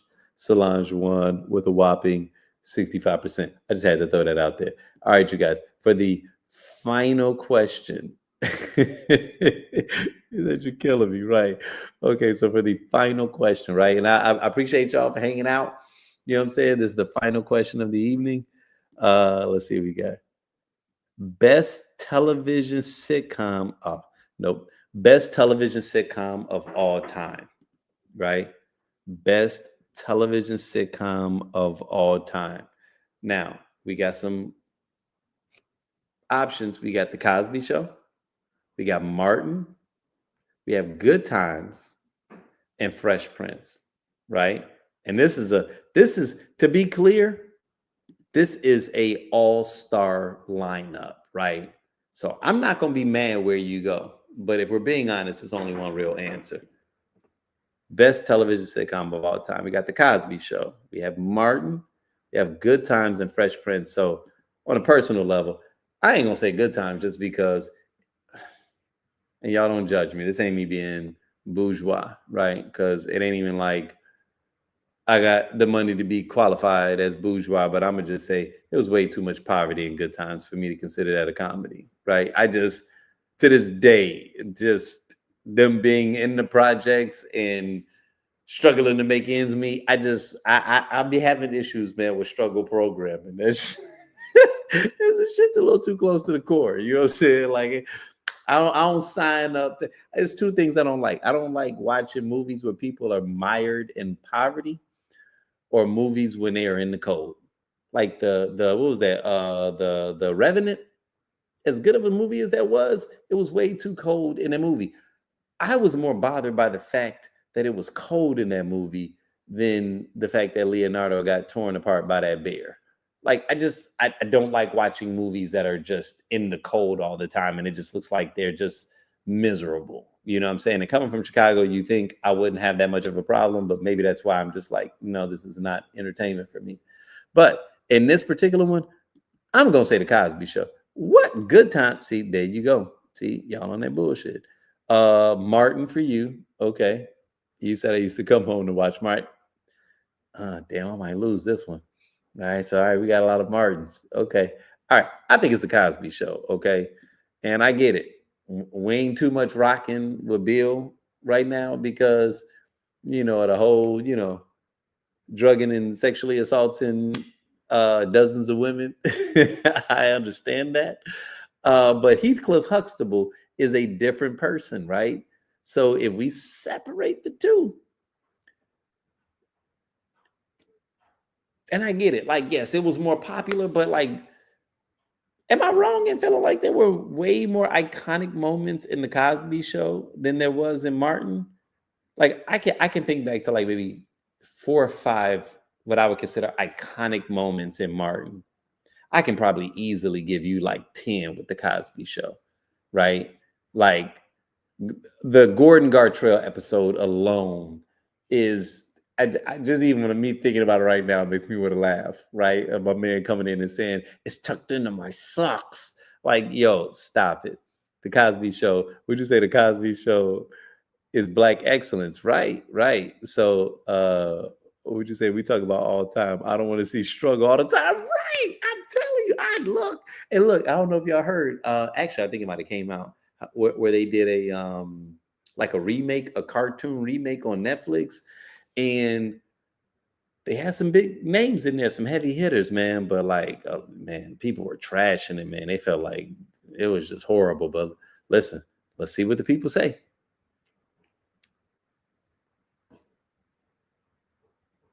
Okay. With the whopping 52.2%, Martin wins. Okay. All right. Look, y'all ain't taking my black card, man. I'm just saying that y'all hating. 30% was the Cosby Show. We had 9% with the Fresh Prince. Yeah. And another 8.5% with Good Times. So I see some of y'all like to laugh at people's pain, but it is what it is, man. If that's what you do. And y'all, I'm sorry. I know I didn't say this multiple times. The last one. This actually officially is the last one. We got to get this one off. What do you eat on your grits? This is one of those questions that plagues the internet. So I'm just kind of curious to know how y'all feel about that. What do you eat on your grits? We've got cheese. We have salt and pepper. We have sugar. And we have butter. Now, this one is an interesting one because if you do sugar, you do butter and sugar, right? If you do salt and pepper, you might still like some butter with that. Like you probably gonna put butter on there regardless of what additional thing you throw on top of it.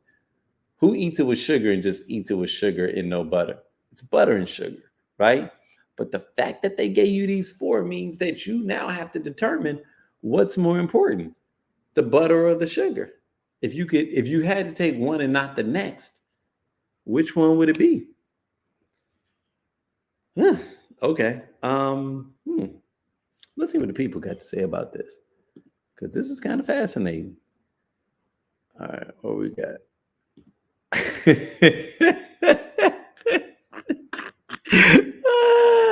T-Shante, I don't even know if you commented on anything else. I think you just logged in right now for this question. You like, I've been sitting here for an entire hour to let y'all know, under no circumstances should sugar be eaten on grits? This is hilarious. Okay, what would you say?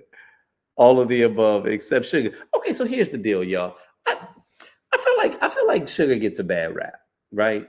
Like, and uh, like I can eat it a couple of different ways, but we need to stop hating on sugar. You know what I'm saying? Like butter and sugar actually is kind of legit, right? Like, and all of this, aggressive everything but sugar. I don't know. I feel like y'all being a little performative, but whatever. You know what I'm saying? I'm from the South, so salt and pepper, butter and cheese. See, I'm talking about, like, I figured y'all probably like a couple of different things going on top of it. What we got? I feel like this constant black argument. I feel like this is a constant black argument, depending upon what region you're from. It makes all the difference. Exactly, right? Exactly. But here's where it gets crazy: is I'm one of those people that I could honestly do all of them, because sometimes you like some cheese grits, right? Even though I'm lactose intolerant, so you got to be careful with that. I like some butter and sugar too, like, you know what I'm saying? But that's probably not my go-to, right? Admittedly, I haven't had that often since I was a kid. I remember liking it then though. And let's okay, all right. For all y'all that be talking about absolutely no sugar, let's say salt and pepper was not available. Are you gonna eat them plain before you throw some sugar on them shits? Stop playing. Stop playing. You are not eating grits plain before you throw some sugar on them. Now, if I'm wrong, let me know. But there's absolutely no way you're eating dry grits, right? You better put something on them. So if I had to go bare bones or butter and sugar, I'm gonna go butter and sugar, right? But I'm gonna probably say salt and pepper though. I'm gonna say salt and pepper. Salt and pepper for the win. Let's see. Let's see what the people think.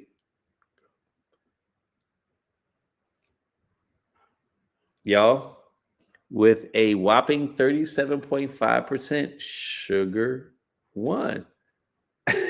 That's I didn't see that one. I didn't see this one. Mm-mm. Salt and pepper, y'all, only got 8.3%. Cheese got 33%.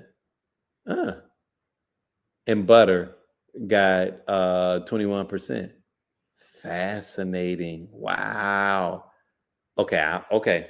I don't know what that means. Maybe someone that really likes sugar sent it to all their homies, and that's who's been commenting on all of these posts that we've made. But no, straight up though, no. But listen, y'all, that was without question the last one, man. I appreciate y'all. This was fun. I wanted to do something a little bit different.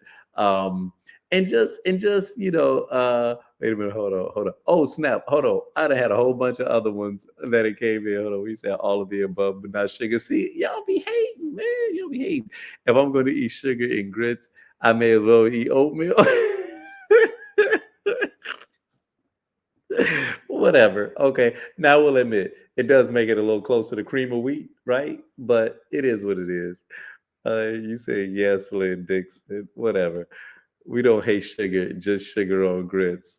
Whatever, man. Savory. Look, y'all saying that, but clearly only two of y'all voted in this and said salt and pepper, right? So that's all I'm saying. You said salted butter. No, I'm not eating butter and cheese. No, I'm eating butter and cheese in my grits. Okay. All right. I rock with that. Mhm. You said, I bet there's some Lawry's. So that's funny. I've never had Lawry's on grits. And I love Lawry's on a lot of things. I've never had it on that. You said this poll was rigged. Oh, because you could put three of them together versus sugar. Okay, so that's what you're saying, that you think that the other ones, like the sugar, no, the salt and pepper one got diluted because of like butter and the other. Nah, whatever, man. No, I think more people like sugar than they want to admit. You should get the game Black Card Revoked. No, no, no. So FYI, I said that early on. That's what we're playing. These are actual questions from Black Card Revoked. So like, yeah, no, I'm not taking the credit for these.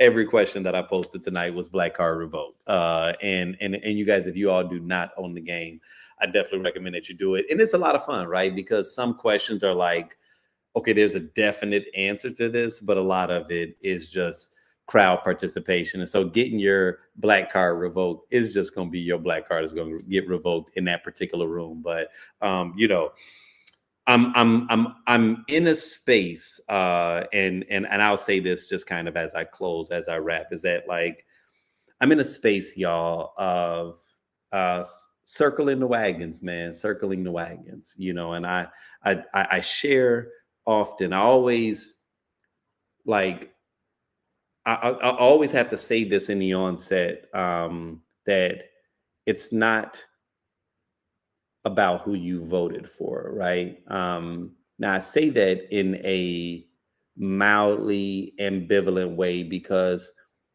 yeah, it does matter. And it does matter to me for various reasons. But I'm in a space at this particular time where I'm like, okay, I wanna say this in a way that's honest and fair, right? Because I am bothered by sometimes people's decisions in this space because I feel like who you selected in that last presidential election had a lot more to do with politics, regardless of whether or not you want to admit it, right? And it's the other stuff that I think was at play is what was on the what was on the ballot, and as a result of that, that's why I do sometimes take offense to certain people's voting decisions, but I try to keep an open mind in the sense of I know that everybody doesn't look at every situation the same way I do, right? But regardless, on some level, when I say it's water under the bridge, I don't mean like it's not important, but what I mean is that we are here now, right? And so, you know, one of the things that we talked about a lot is like this whole like fuck around and find out. And we are knee deep in the find out phase. And so many of us, the 92% and then the 79%, we saw this coming, right? We knew that this was going to happen. And so as a result, we know what the future is even going to look like on some level. It's going to be even probably more absurd than what we imagine, but we know where this is going, right? And as people hopefully awaken, you know, we're going to have to establish a new normal. And where my mindset is at right now is that I'm all about circling the wagons. I'm all about protecting not only my community, but protecting those individuals that see the value in community the same way that I see the value in community.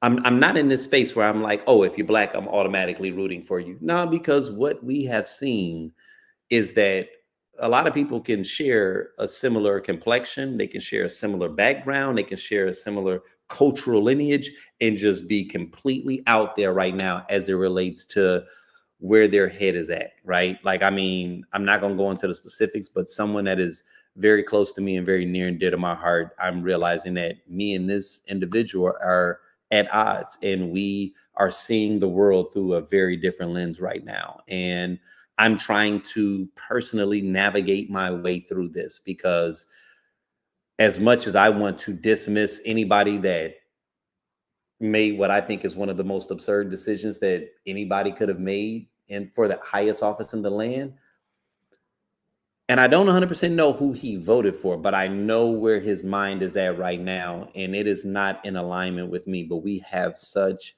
a significant history and he is so valuable to just my world, right? And in terms of just like the history that we've had and the spaces that we've navigated through and just the value that we add to one another, I'm trying to rise above my temporary feelings and fight for the relationship, right?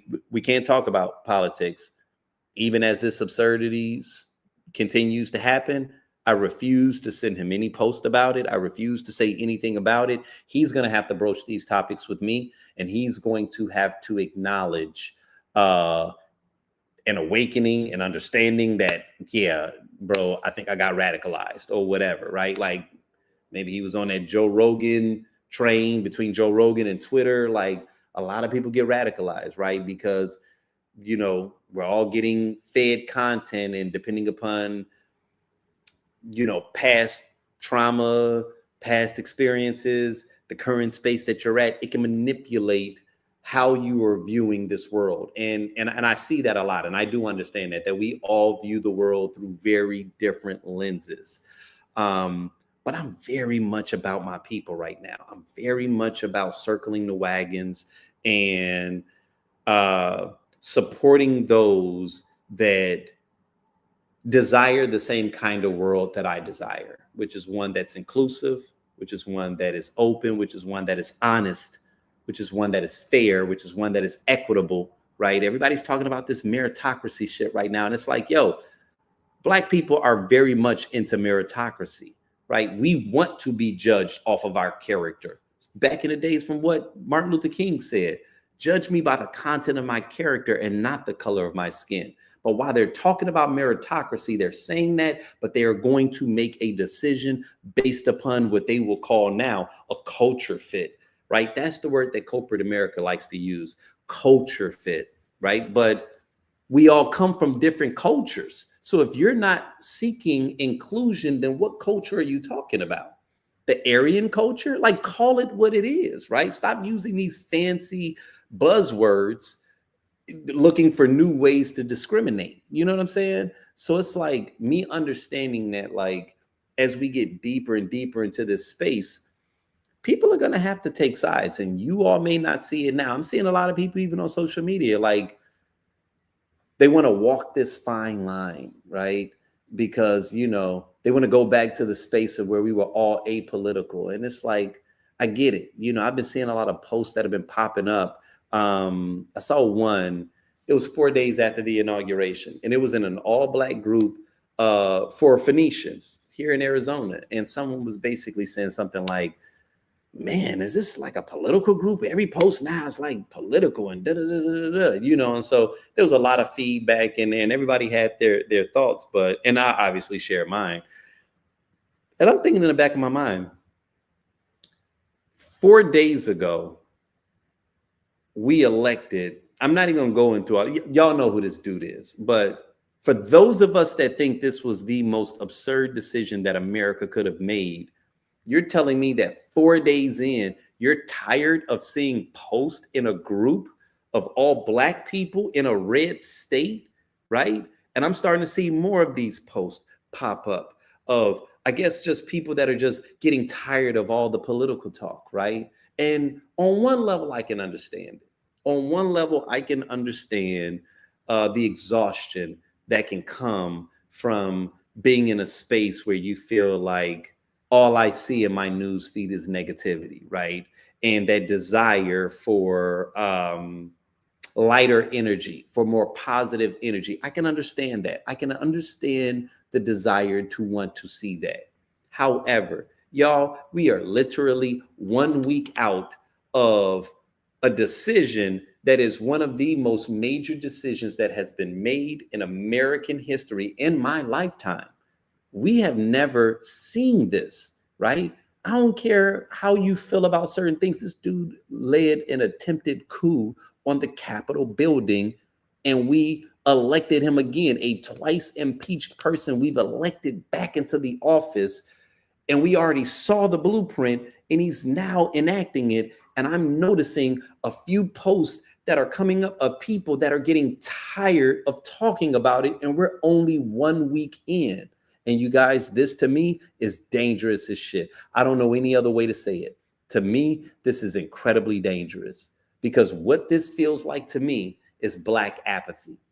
This is Black apathy. Whether or not you all want to call it that, that's what this is, right? And that to me is what they are counting on.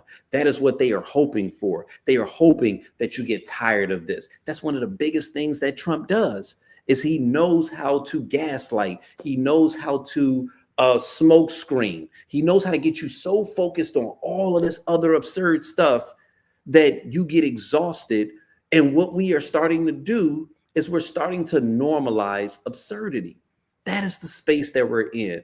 We are in a space where we are normalizing behavior that is supposed to have us outraged. And I can understand that you just get exhausted. But I think when I think about these situations, what I think about is our ancestors and what they had to go through, right? I think about our forefathers and what they had to go through, all the fighting that they had to do in order to get to a certain space. And now we've got a president that is trying to undo all of this stuff.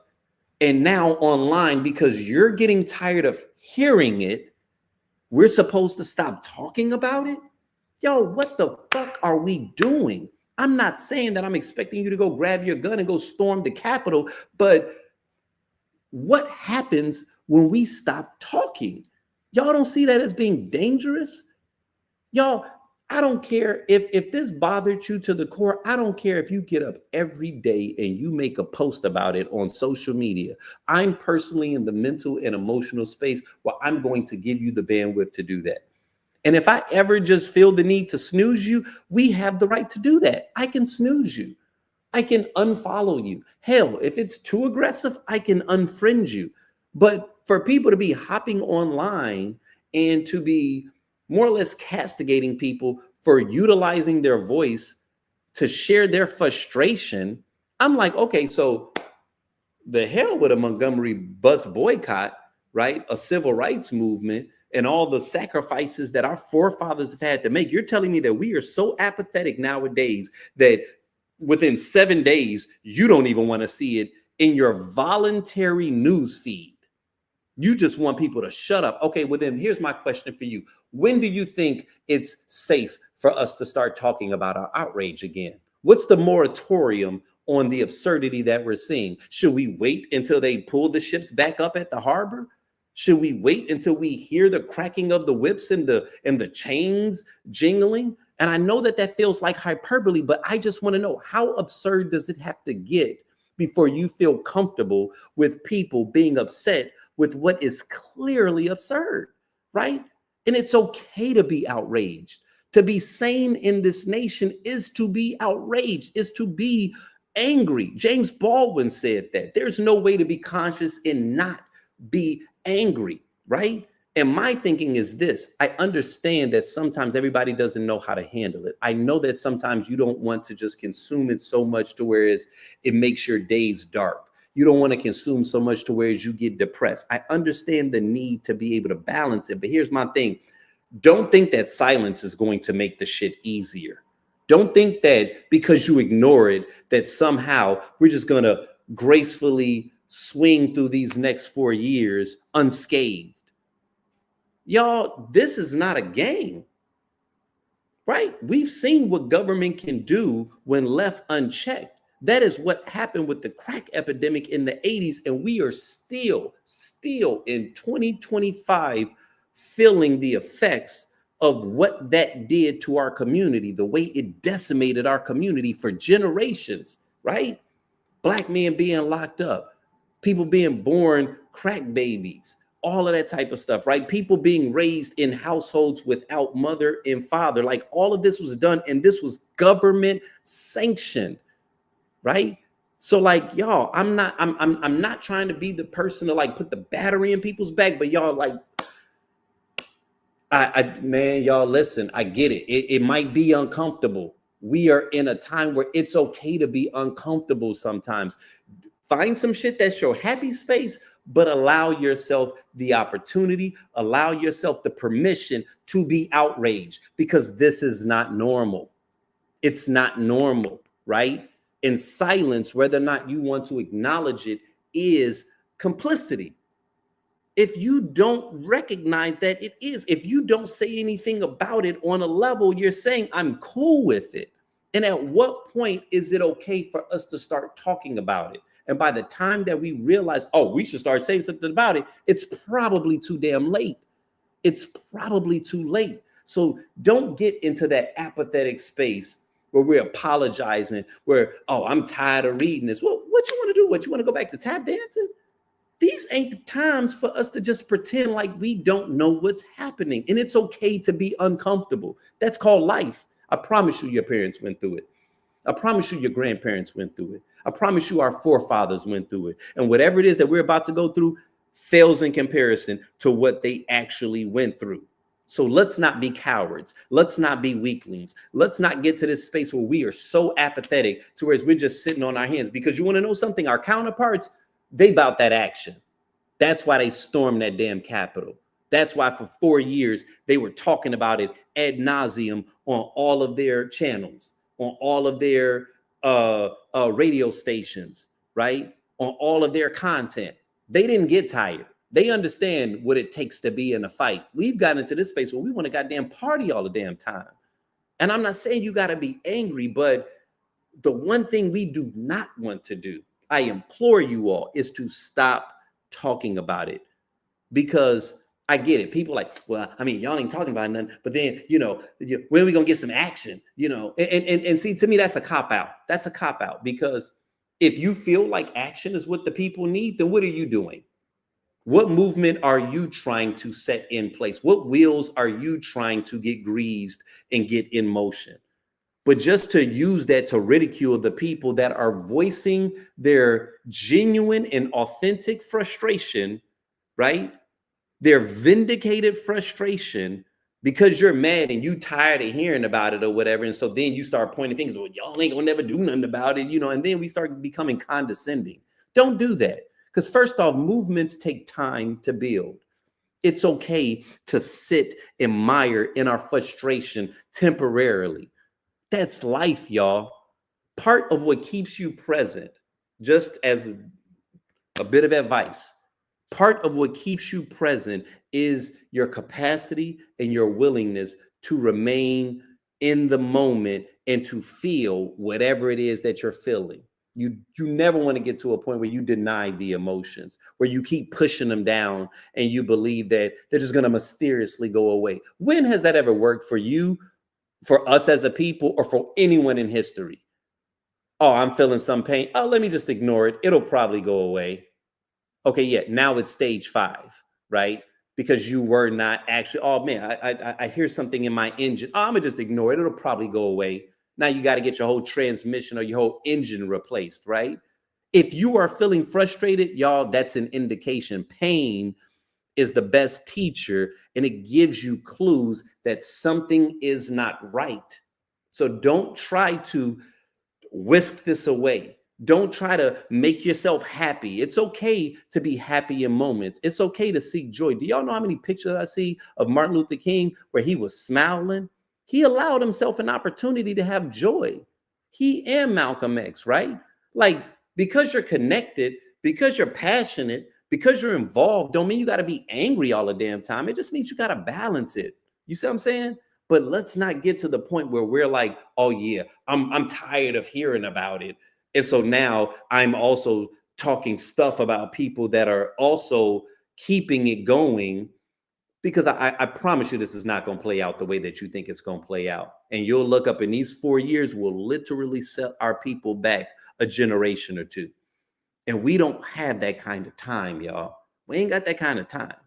You know what I'm saying? So that's one of the things that I just really wanted to say, man, because I'm starting to see that, and it bothers me that I'm seeing it so soon. And I'm seeing it from intelligent people. I'm seeing it from business-minded people. And I'm like, okay, is it really just because you want some peace and love, or is it really because you kind of low-key comfortable with the nonsense that's happening right now? And the people that are voicing their frustrations are making you feel uncomfortable in your own skin, right? Because real talk, if you feel uncomfortable, welcome to the party. You're supposed to feel uncomfortable. And if you think this shit is comfortable, if you think it's cool, if you think that Trump got your best interest and concern, hold my beer. I promise you, wait a minute. This dude cares about no one but himself. If you don't know that, he let them people go into the Capitol building in an attempt to hang his former vice president. If you think he care about your black ass, then I don't know what to tell you. I don't know what we're doing right now as a nation. I try to be calm and patient around people because we ain't outraged enough, to be honest with you. I'm a step away from being militant, right?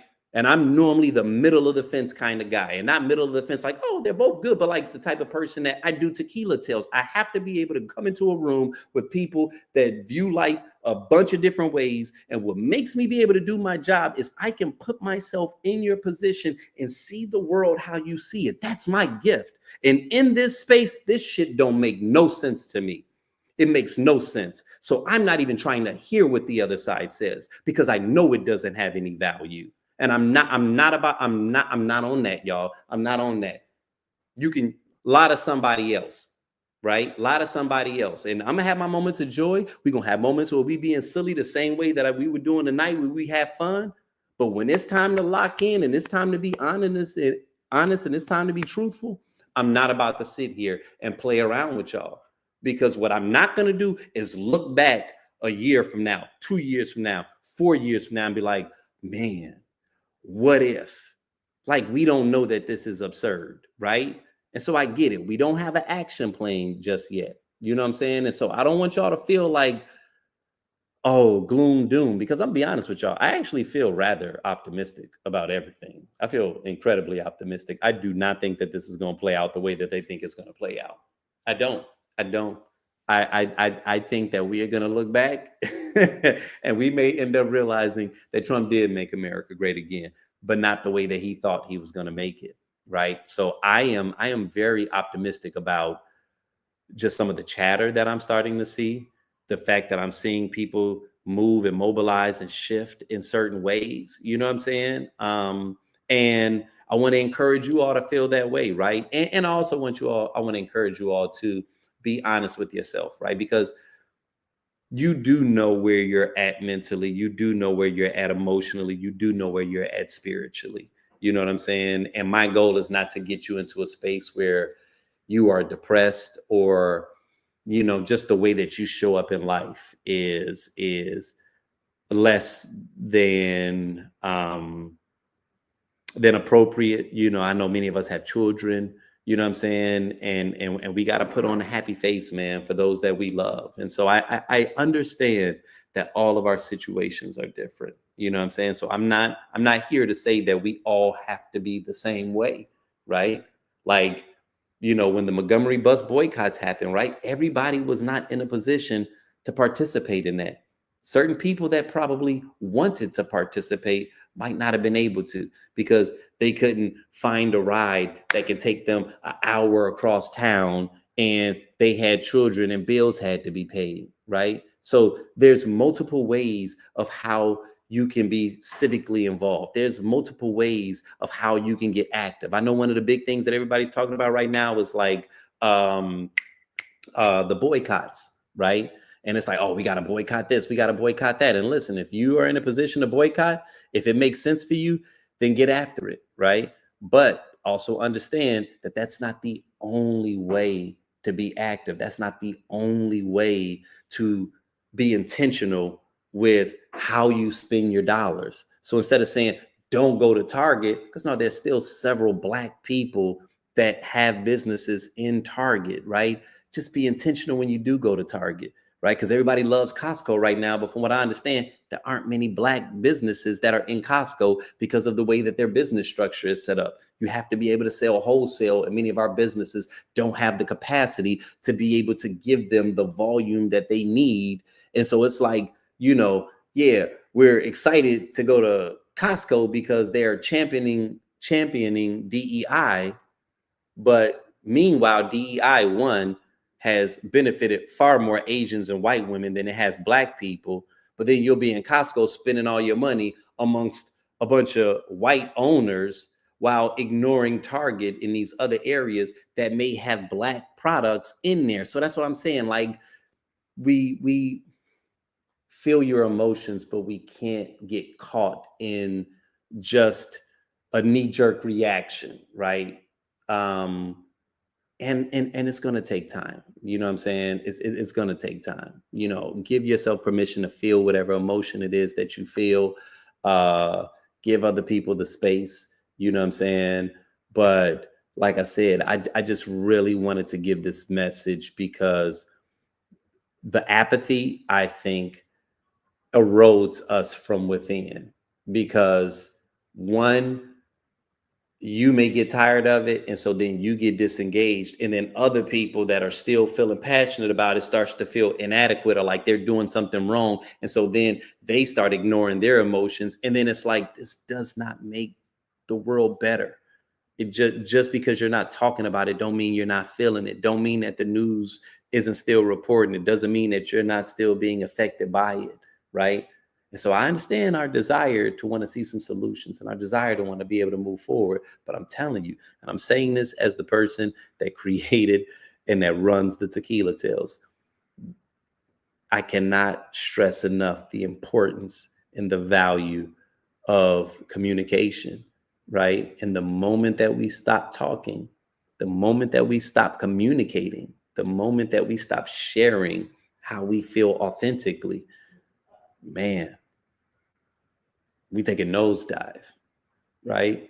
And, we live in a world of hyper communication, man, way more communication now than we've ever had before. And so sometimes that gives us the illusion that because we're more connected now, that we're communicating, and we're not.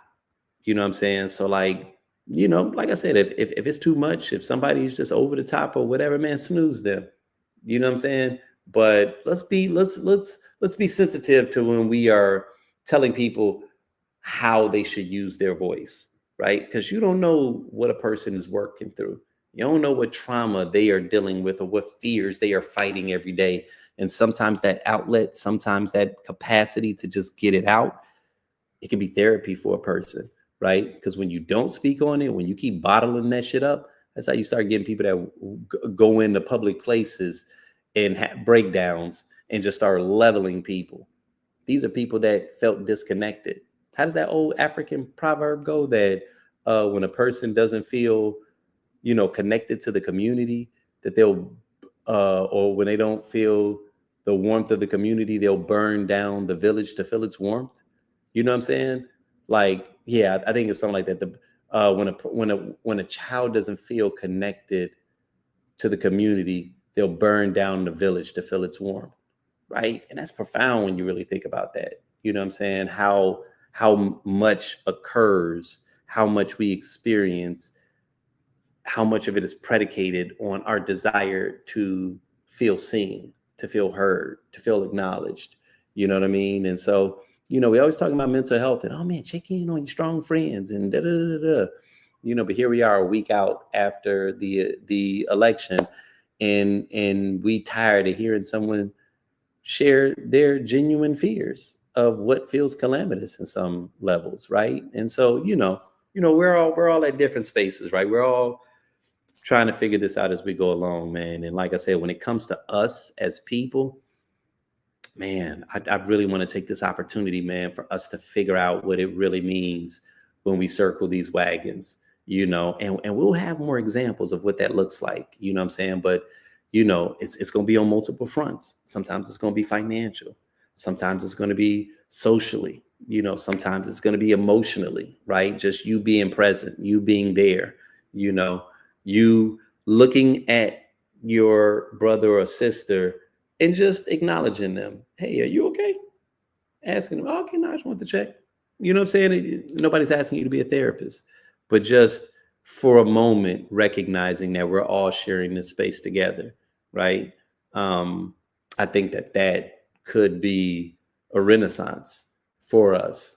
And just our capacity to be able to do that, man, it could really grow into something that's beautiful, and so, thank you guys, man, for hanging out with me. Obviously went a little bit later than expected, but this was fun, and every time that I do the script, we're always doing something different. We're always experimenting, but like I said, it's an extension off of the Tequila Tales, and the Tequila Tales is about us sharing our stories and about us having genuine, authentic communication, because for me, that's the foundation of love. It's my love language, Before I leave, if you guys are in either Phoenix or Chicago, I do want to share.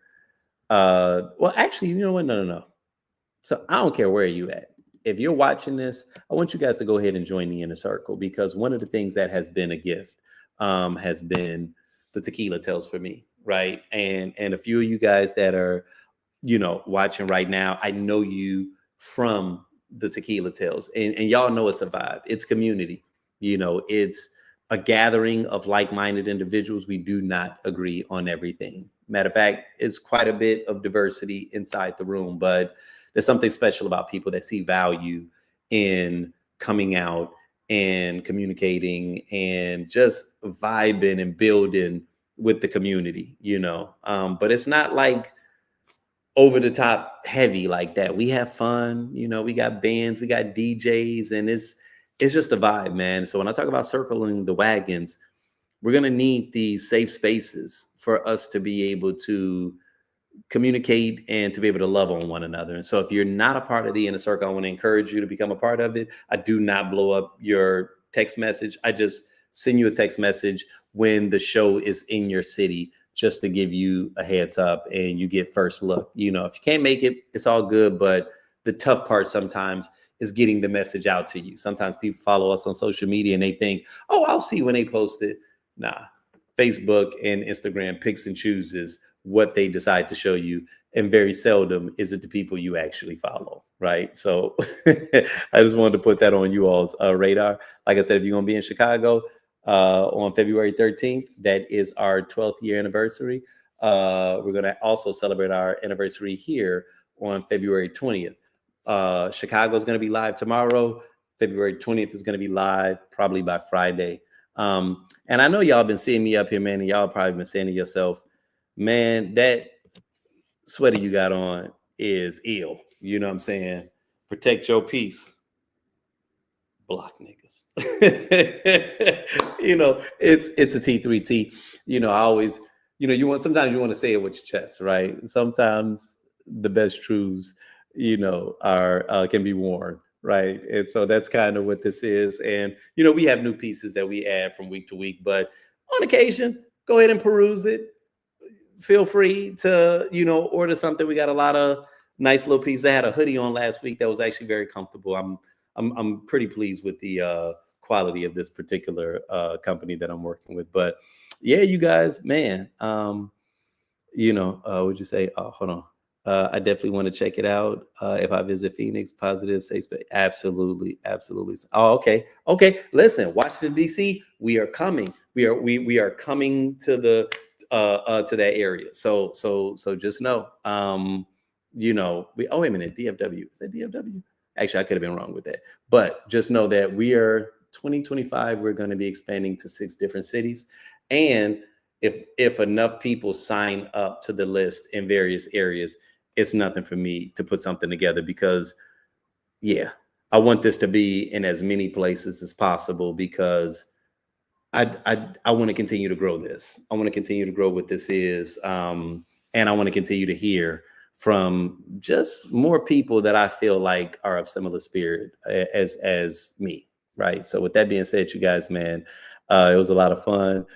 Thank you all for participating. Thank you all for hanging out. You know what I'm saying? Like straight up, like this was a lot of fun, man. And this won't be the last time that we do something like this. Every Tuesday, if you all are not subscribed, go ahead and subscribe to our YouTube channel because every Tuesday I'm pulling up. What is it? 9 p.m. Eastern Standard, right? So you can kind of figure it out from there. I think that's 6 p.m. Pacific, right? So till the next time, you guys, it's been a pleasure.